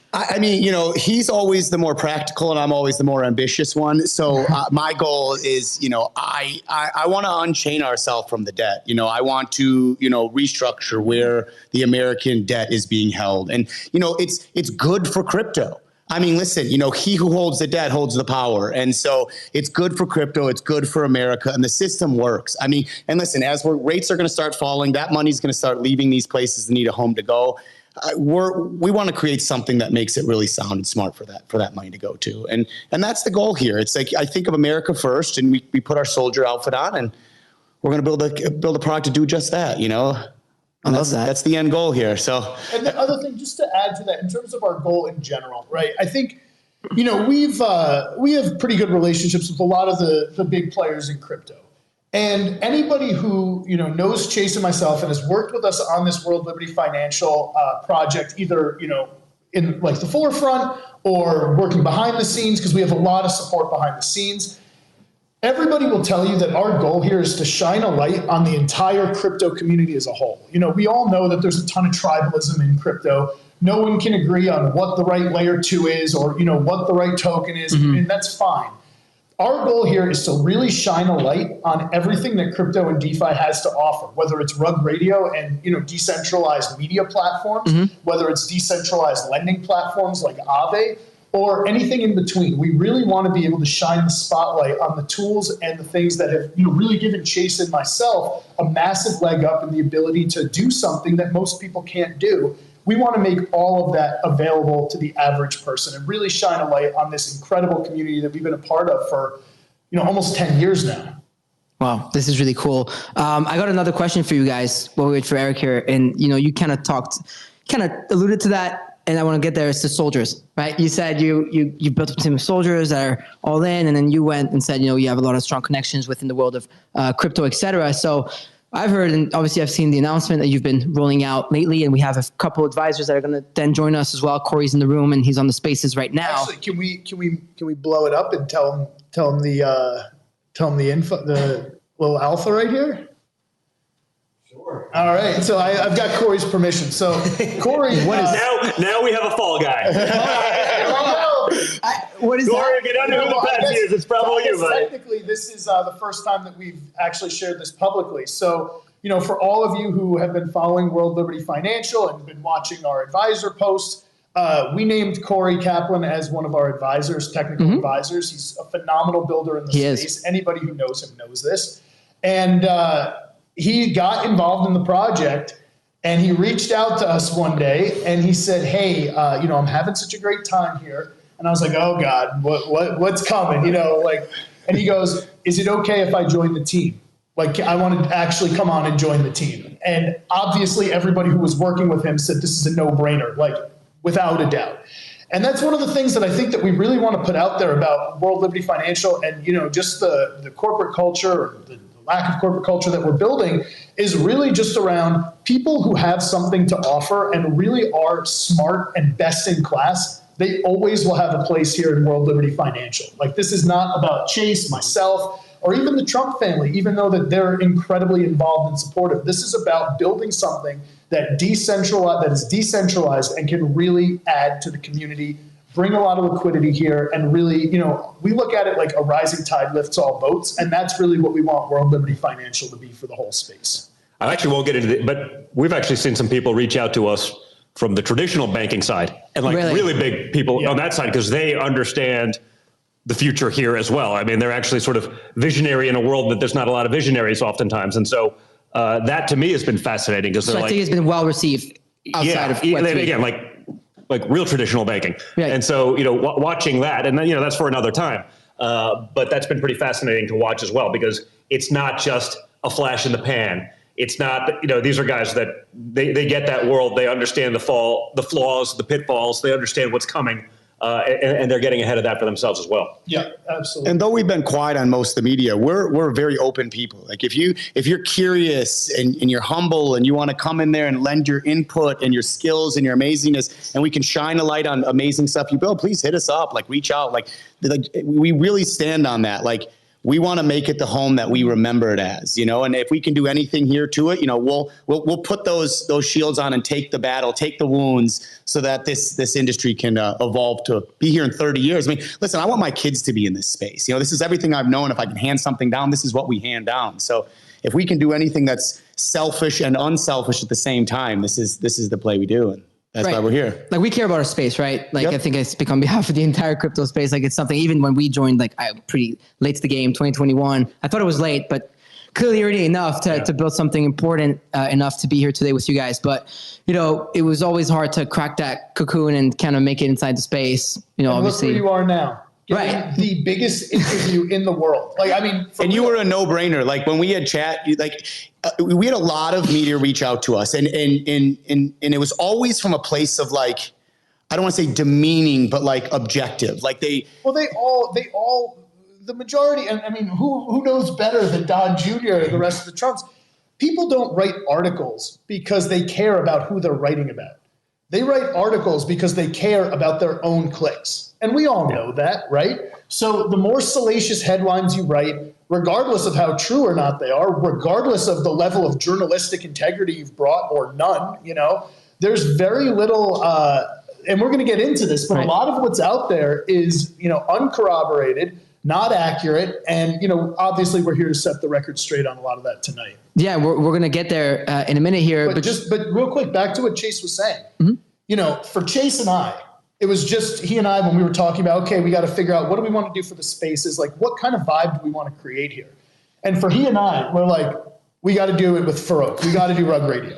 That's pretty cool. But for real. I was in Japan. I got the call. I was like, because why? For real? Because this is for the culture. World Liberty Financial is not a bunch of suits coming into crypto to try to take over. Mm-hmm. It's a bunch of suits coming into crypto, embracing people like, Chase and I, who are sitting here and, I'm in ripped jeans that I stole from Don Jr.'s wife. And my T-shirt, and I got his daughter's shoes on. So and he's got his daughter's shoes on. The outfits. I'm listen, I'm not much of a suit guy myself. I was like, this is next level. I don't know, guys. I got it. I'm not there yet, but I'm the boomer of the crowd. Yeah. But the thing is that a lot of people were like, who's this Farouk guy? And I even see it on Twitter. Of course. Huge reporters that would have killed somebody to. Well, a little hot, but who would have done anything too soon to get this interview? Are why is this guy doing it? And I've got that a few times already. Of course, but everybody of the 70 some odd thousand people that are still listening right now, every single one of them understands why we went with you. Every single one of them knows why you have this interview, and some guy from CNN or Bloomberg or whatever is not sitting here with us. So it's really exciting. Chase and I started in this space back in 2015, 2016. We had one of the first large forums for crypto where people were talking about crypto. A lot of major crypto influencers who you guys all know got their start in our group. That was their first kind of forum to really be able to build a name and a brand for themselves. And we're here doing this at a much larger scale, integrating DeFi, crypto, NFTs, live from Mar-a-Lago with the Trumps, the most recognized brand in the entire world. Regardless of how you feel about them, regardless of your political leanings, they are the biggest, most powerful brand in the world right now. And the one thing that I really like about DeFi is that it is completely democratized, right? At the end of the day, the best chain with the best performance and the lowest transaction fees and the most throughput and the most usability will win, right? The platform that gives the most transparency and the best rates and the most competitive rates on assets will win. It does not matter your political leaning. Everybody is going to embrace World Liberty Financial when they see what we build. They are not going to care. All they're going to do is say, thank you guys for doing what you did for crypto. I don't expect you to hear it today. I expect a lot of chatter and, it is what it is. But 1, 2, 3, 5 years from now, everybody's going to look back and say, oh my God, they said they were going to do it and they did it. That's all I can hope for, because it's something that I think we all want and hope to do well in the space. We have Eric back in the room. I'll sub out. Do you want to sit right there, swap with, I'll go kick slide down, and then maybe get Eric right next to me? Or do you want to, like that? That way we'll get, all right, everybody, hang tight, because we got Eric Trunk back in the room, straight out of, you were on Hannity? Is that what you were on? I was on Hannity, a very multi-dimensional life I live. Yeah, you were in the room here helping us out, then back out to Hannity in the van, and then back here with us. I mean, come on, who's got it better than it's me? Yeah, I'm kidding. I'm just kidding. I'm not, but Eric, I got a couple questions for you here. We've had an incredible chat with. Spoiler alert, by the way, we talked a little bit about your looping Ethereum, so the secret's out. I like that. Yeah, sorry, because we had to get Zach talking, and you got really excited. Jump in on this one because honestly, Please tell it yourself. Tell it yourself. Looping story. Listen, I'm in the hospitality industry, right? Yes. We don't want a guest to show up at our hotels. We don't want them to touch a door. We don't want them to, ever carry a bag, right? We're in hospitality for a reason. Right. I have to say, the one thing that the crypto world has probably done a bad job with is actually the hospitality aspect of it. Everything's freaking difficult, right? And I went to one of the best schools in the country, smart guy. I understand technology very well. The amount of times that I called Zach saying, I don't get this. I popped open a MetaMask account and I literally can't get the browser to pop up because my Chrome extension isn't working. And then you go to, Aave and you try and do some looping, but you have to loop it 3 times in order to get to the actual transaction to loop. And I'm sitting there saying, man, I'm a pretty smart guy. Again, I understand technology enough. I can't get this to work.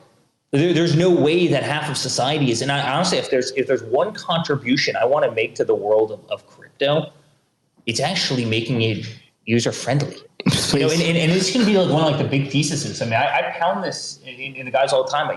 Treat me as your consumer, but treat me at 2 generations above me as the consumer for a second.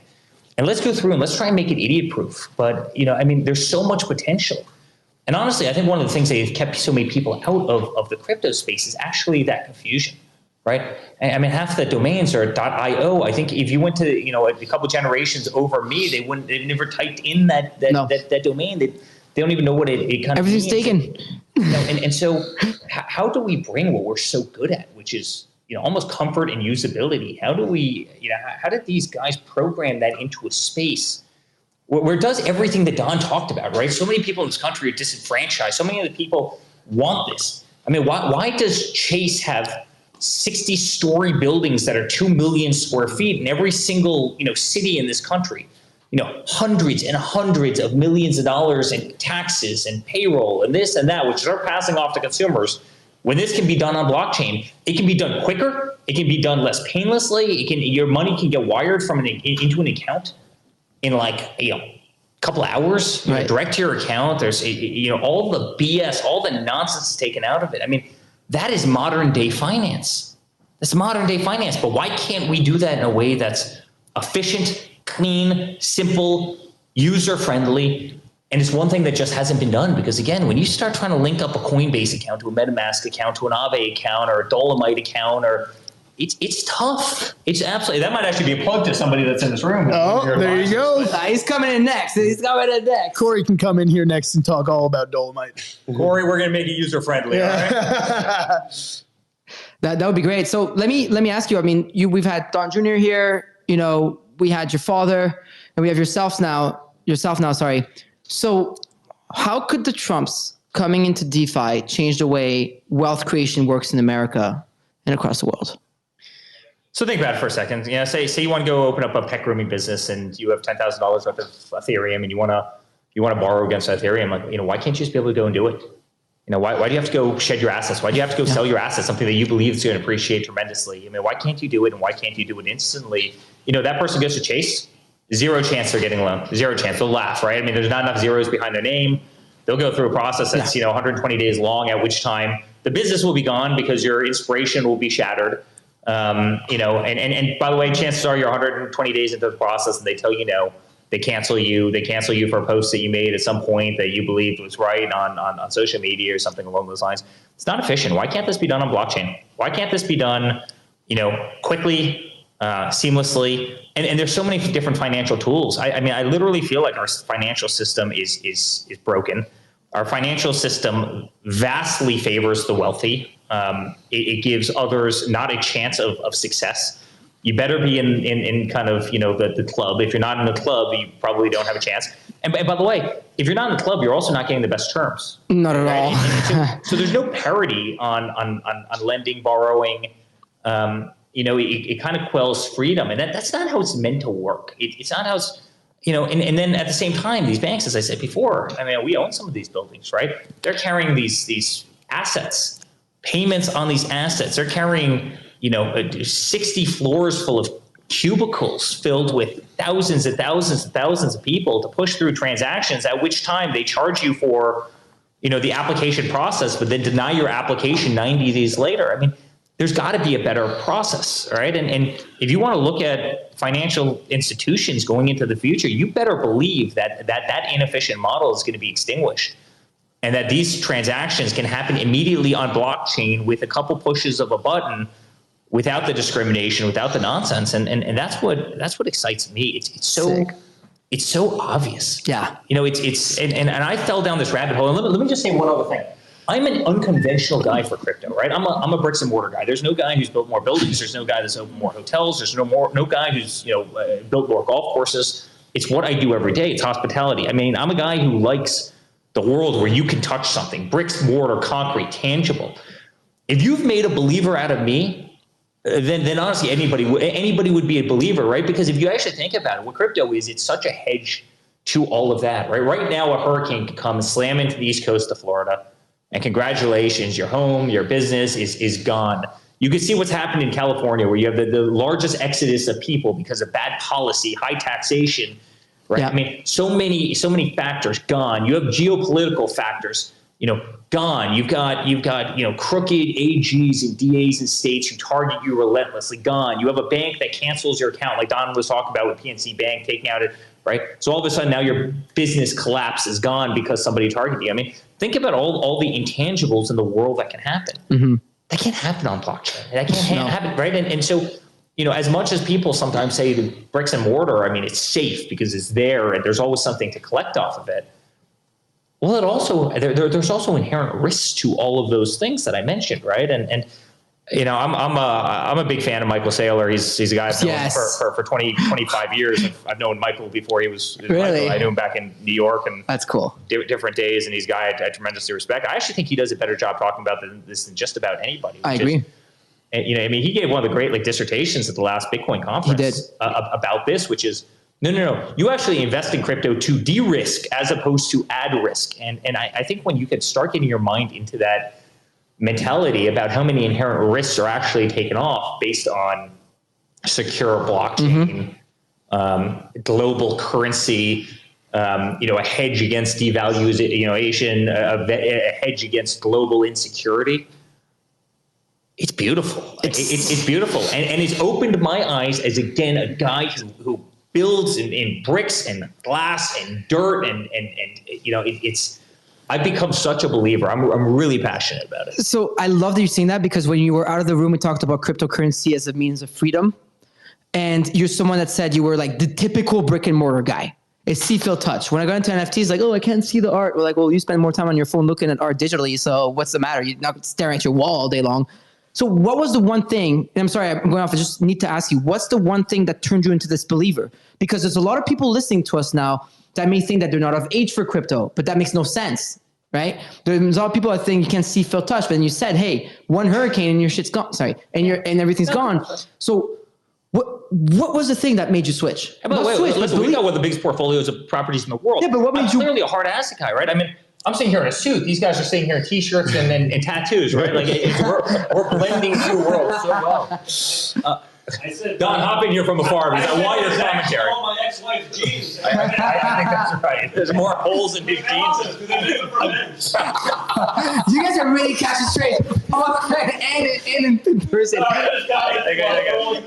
This is why we love them, though. We have a blast here. Costs more than your suit. I would also venture to say, you know, you guys might not be traditional crypto guys, but after like Chase and I have gotten to know you and your family, and like you guys are everything that crypto stands for. So if maybe there was a technological, you know, catch up or whatever, but short of that, everything you guys are about and represents is everything that crypto has been about since the absolute beginning.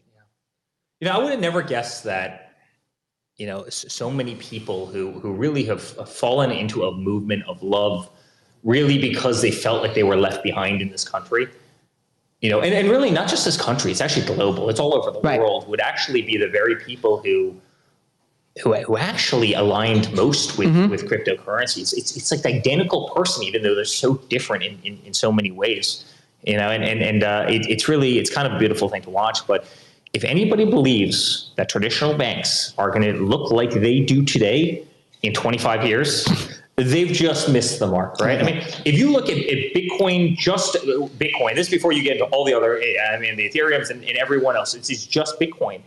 It's grown faster than the internet did starting, I think, in 1997 by total value. I mean, it's remarkable. I mean, it's remarkable, the store of wealth. It's remarkable. Now, all of a sudden, you see these ETFs coming out. You see all the exchanges are coming out, you know, trading Ethereum, trading Bitcoin. That's opening up every single day. You see, you know, BlackRock coming out, and, you know, they've entered the world in a big way. Morgan Stanley's come in a big way. I know the heads of many of the biggest banks. I was talking to one of them today, like one of the biggest consumer banks, and they're rolling out a massive crypto platform. That's awesome. It's happening. And you know why it's happening? Because people damn demand it. They're saying to them, they're going to every private wealth advisor, I don't care how much money, I want to buy Ethereum. I want to buy Bitcoin. I believe in these assets. I believe in, you know, this digital currency that I can have. And one other thing, aside from people demanding it, think about the problem with our monetary system right now, right? You know, say you want to go buy painting from, you know, from somebody overseas, or a watch from somebody overseas. How do you do it? Yeah, I mean, so say you have to. It's pretty tough. Okay, but I'm not just talking about going over to Germany. You want to buy a watch from a guy in Germany, or you want to buy a painting from somebody in Spain. I mean, how do you do it? Okay, first you need to convert the money. You know, they need to find a bank over there. They need to get, you know, routing numbers, but the routing numbers are under kind of a different system than over here. And, you know, then somebody takes a VIG of 20%, and somebody else takes a VIG of another 10%, and you don't actually know if you're scoring in the right spot. And, you know, things aren't translated in the right language, and so you don't actually know what the hell you're sending. You don't know if you're going to get your product. I mean, you know, versus somebody popping open their ledger and, you know, transferring over the, you know, $1,500 for whatever they wanted to buy.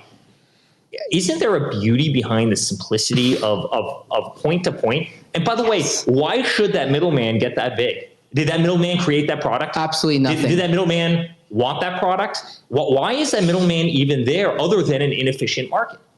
You know, why shouldn't they become redundant immediately? And it's one of kind of the many beautiful things about currencies. And in fact, I want to be the first hotel company, golf company that literally can be paid for, meaning where you can pay for your room, you can pay for your dues, you can pay for your initiation fees, you can pay for your dining, vis-a-vis cryptocurrencies. I think it's the coolest thing in the world. And I'm actually, I mean, spoiler alert, like, we're working. Oh, you're going to make one of my friends very happy right now, Eric.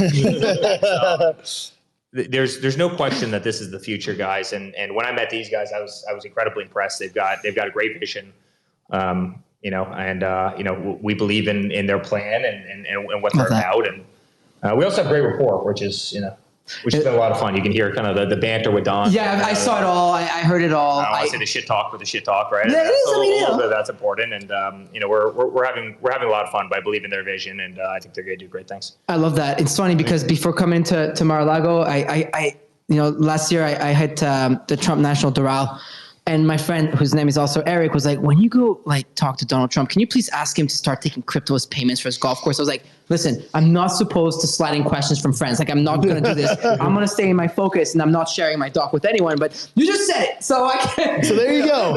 You're welcome, Eric. Scoop, right there, you have the scoop, and I cannot wait to pay. It was fun because like we're nimble and fast. You probably tell by the way we talk, but because we're nimble and fast, I mean, we'll implement that immediately, and everybody else will follow it, and it's an awesome thing. And I think the faster the world can integrate, and the faster America can embrace this.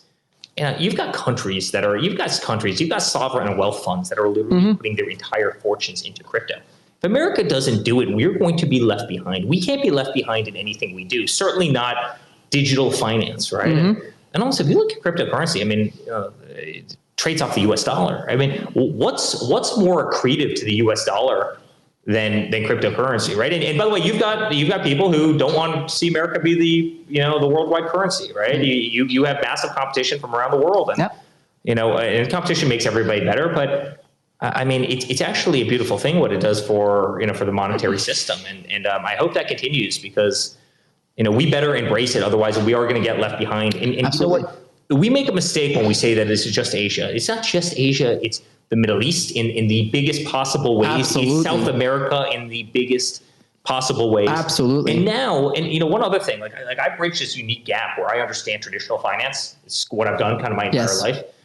And then I see kind of the younger generation. I see members who just killed it of ours at our clubs. I see friends who are younger who just, they just believe. And then you see Baron, who is so smart, so great, so everything. And he's literally, sitting there, telling me, he's like, Eric, you wouldn't believe it. Like, I've got kids that are trading Ethereum in the back corner of their college class. And, it is such a language of love for that generation. I love that. I know he's coming up and he's awesome. He's doing great. I wish he was here with us right now. Like, he's obviously in school but he's like so passionate about it. He loves it. But he's like, hey, bud, all my buddies are like literally trading in the corner, and they're buying coins, and it's we better damn well embrace it as a country because it's coming coming fast, and the people who are ignoring it, and the people who don't want to embrace it, and the people who don't want to figure it out, the people who don't want to make the effort, they're going to be left behind. But at the same time, I think it's truly our job to make it understandable, because right now, to the vast majority of people, without great coaches like these guys right here, where you can call up and say, hey, man, I'm having a problem with that browser extension. Can you help walk me through it? If you don't have that coach, you're probably stuck, short of watching YouTube videos for 9 hours. We have to make it intuitive. We have to make it user-friendly, and we will. And I think that's going to open the eyes to anybody that's still on the sideline and, doubting the true potential of what this ultimately will be. I think that's a mic drop moment, so that we could go into our final segment with Corey and get to the questions that the crypto people want to hear. But Eric, thank you so much for this. That was an honor. Great I know job. You were just in another interview, so you being here is really cool right now. Thanks, you guys. Great Hang job. tight, everyone. Hang tight. We're still going.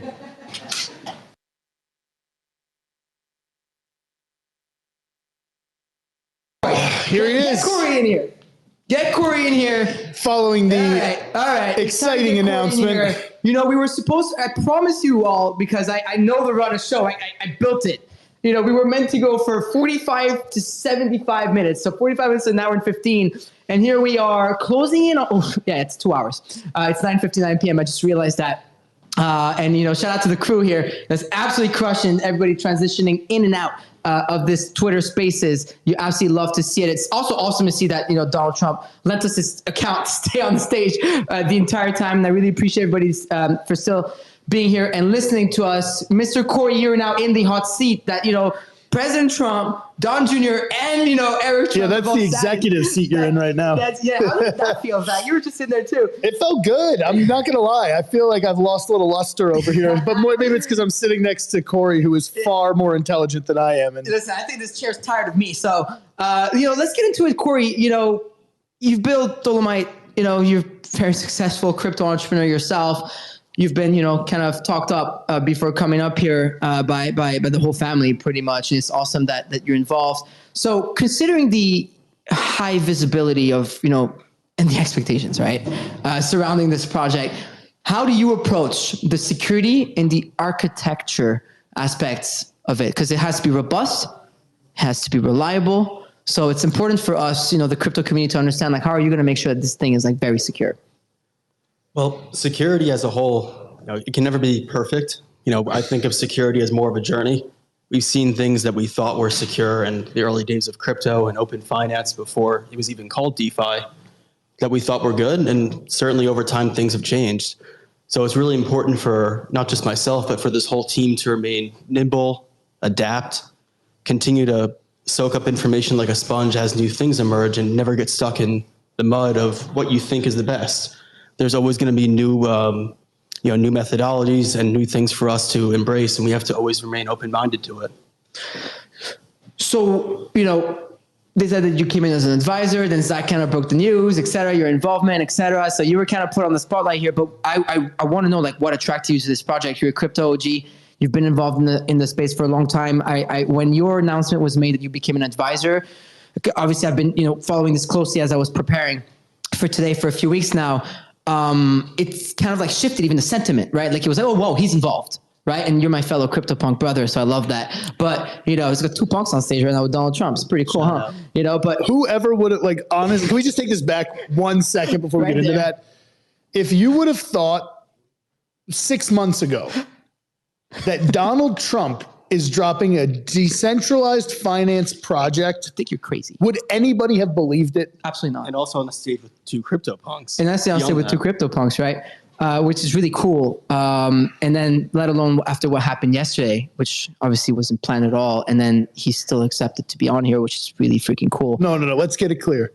He didn't even consider canceling. No, I heard. I was told that he was very excited. Oh, he was hyped. There was nothing that was going to stop him. You know what's funny? Everybody was like, "Oh, well, that's not happening. That's not happening. That's not happening." And I was like, "Guys, I haven't heard.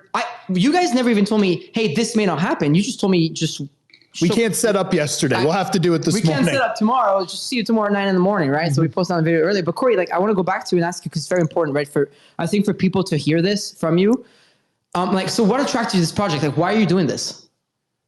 Well, obviously the impact and reach for something like this is absolutely massive. I've been building in crypto professionally since about 2017, and I've seen the space evolve so much over time and go from what was a bunch of ragtag people working on things and people starting up projects through small grants from the Ethereum Foundation into something much, much larger. We're seeing the biggest decentralized finance protocols handling tens of billions of dollars in AUM or assets under management. We're seeing them process billions and sometimes even trillions of dollars worth of transactional volume. These are big numbers that start to attract the eyes of the banks, of course, but then we've also seen the regulators also start to catch the attention of it.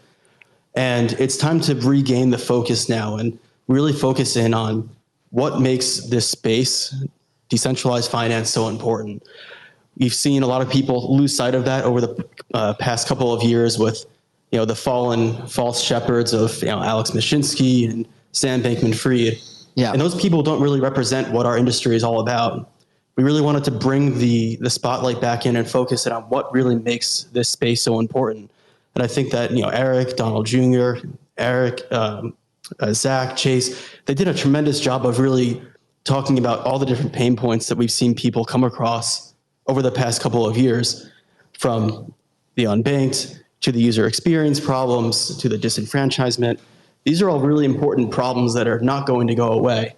Certainly as the world becomes more polarizing, we need to find ways to coalesce, and we need to find ways to make finance not discriminate against people.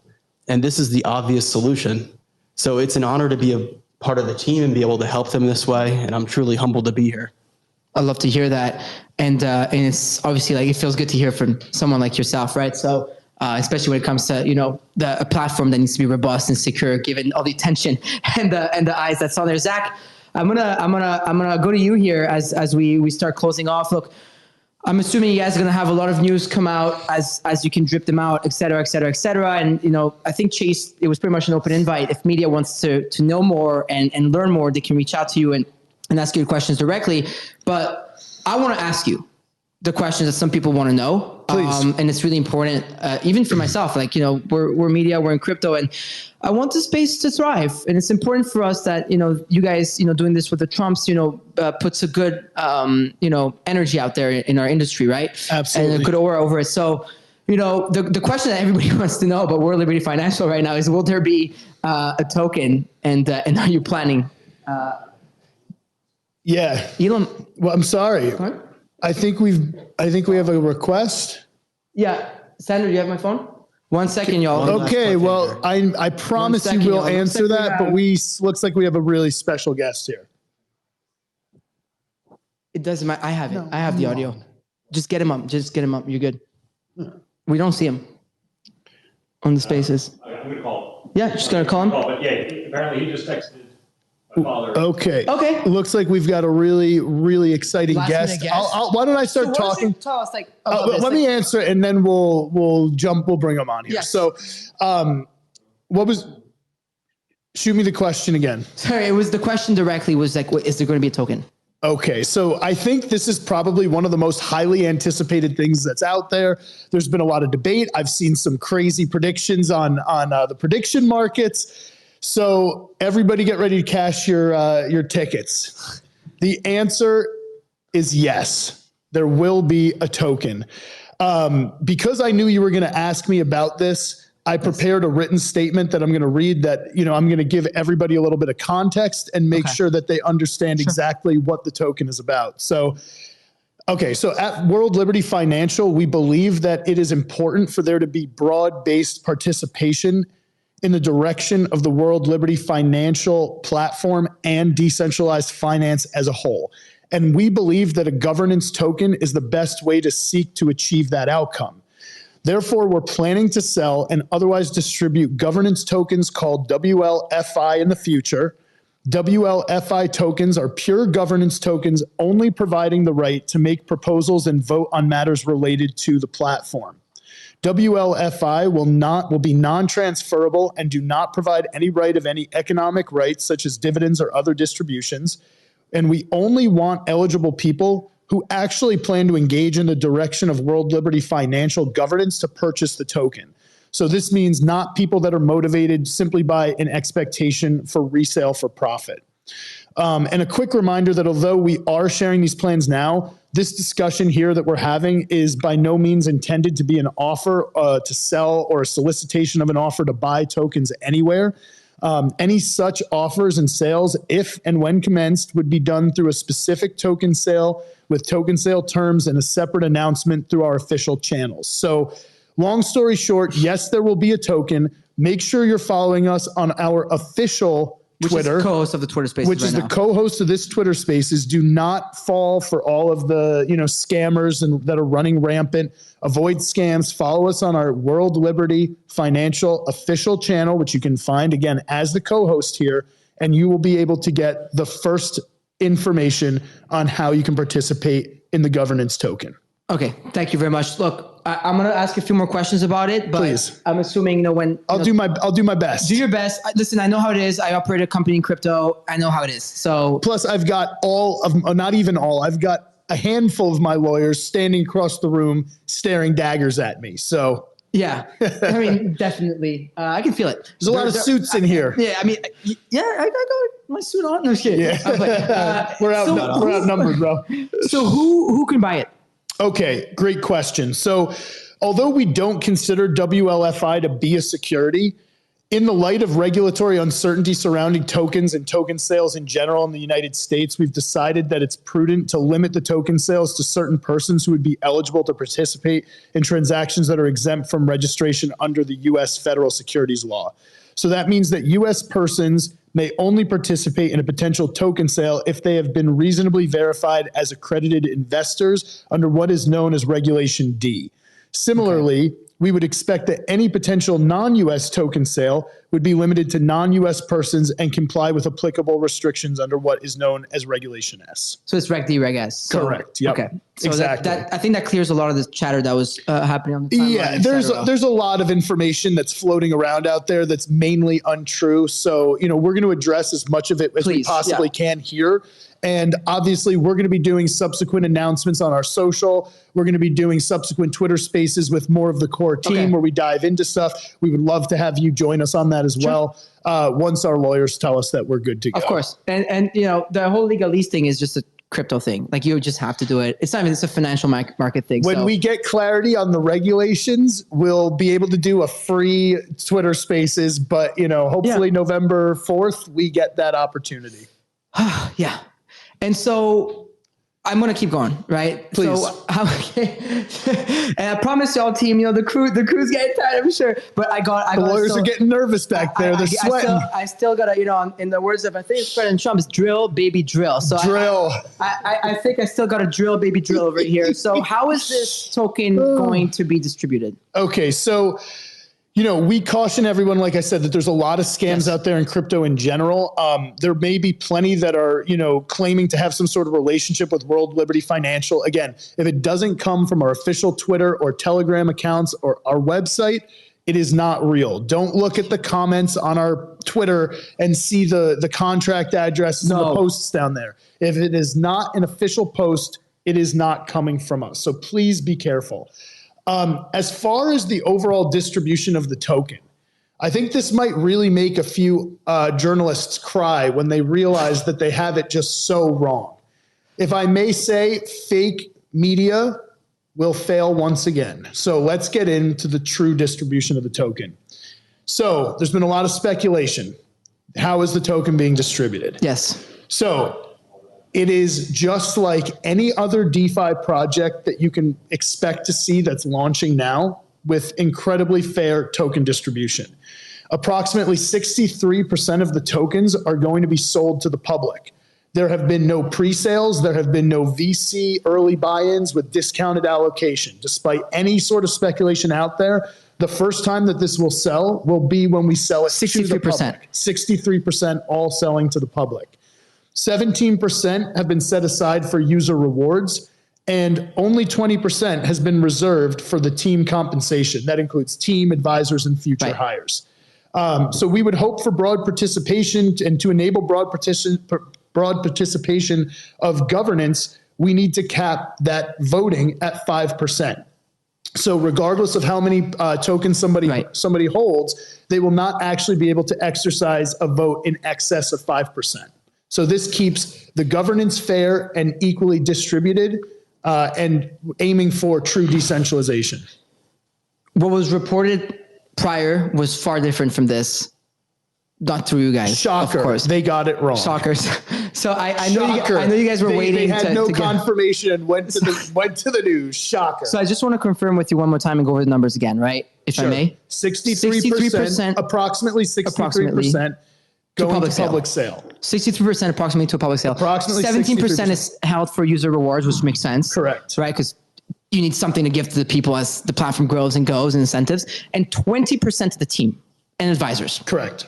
Right? And then the rest, that's about all. That's about 100%. Sorry, we're 2 hours into a stream. Okay, the tension's been high for the last couple of weeks. That is 100%. That is 100%. So 63, 17, and 20 are the numbers. Approximately. I say approximately because there's 1 or 2 points here and there. Yeah, I don't want to put you in. The lawyers are sweating back there. But it's still important for you to double down on 63% because what was reported and what was told to me before I came here was not that. And this is one of the reasons why at least my next question, the final question I have for you guys today. Then just to speak to that. Sure. There's a lot of things that I've read that are not true. And, there's two ways of handling it, right? We could spend our whole time trying to combat the narrative that's out there. But we all know in crypto, none of that matters. It doesn't matter what people are writing on the internet. All that matters is on-chain activity. Of course. All that matters is how many new users sign up for Coinbase, how many new users get MetaMask accounts, how many new users bring liquidity into the space. And that, at the end of the day, is what we will ultimately be judged upon. Yes. And that is the only thing we're focusing on. So rather than getting distracted by the articles and the requests for interviews and the hit pieces that they're trying to put out, we are simply focused on building and growing our entire mission. Got it. And so I guess my last and final question we'll be able to get out, is how did the crypto community respond to the project so far? I'm assuming that post this interview and the final, numbers that you've given us, which were not public until now, that may change. But so far, how's the crypto community responded to your project?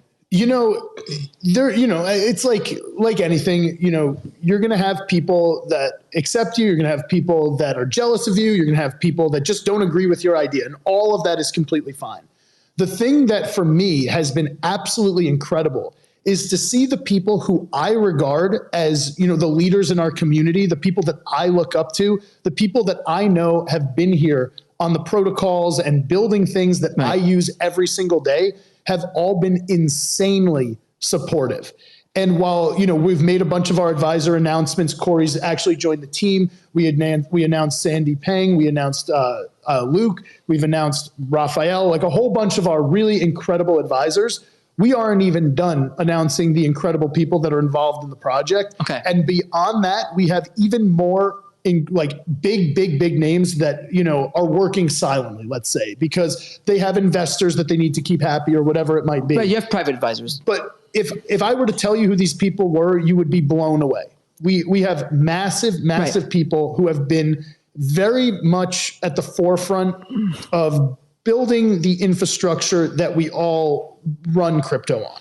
And they're all been very supportive. Right. They've reached out, they've asked what they can do to help, and it has been an incredible experience. So for me, based on the calls that I get, the messages that I get, and the meetings that I'm in every single day, I can tell you that the crypto community and the people who actually matter in the crypto community have been insanely supportive and understand truly what President Trump and the rest of the Trumps getting involved with this means for the space.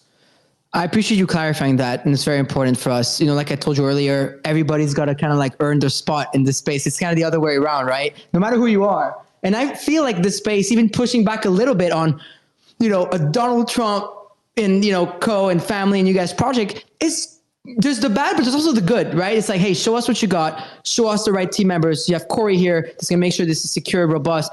You obviously clarified the main question that everybody had and their mothers on this, on the tokenomics of this, et cetera. More to come, of course. So with that, I think this is the end of the 2.5 hour stream. This was scheduled for what, 45 minutes an hour? I was meant to be 45. I was meant to have President Trump for 15 minutes, but it stayed on for 45, which is really an honor to me. He started flowing.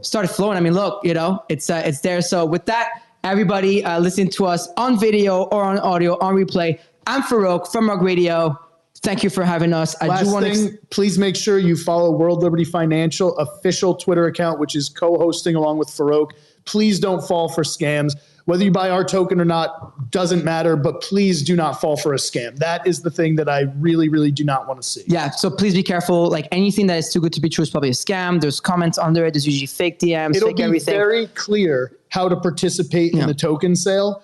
And unless you go through the whitelist KYC process, which we will be very clear about how to participate in on our socials, it is not an official project. I love that. Well, thank you guys. Thank you very much. I do want to extend my personal thank you to the Trump family for having myself on behalf of Rug Radio on the premises of Mar-a-Lago, especially after the horrifying events of yesterday. Thank you very much. I'm Farouk. It's Rug Radio. See you later.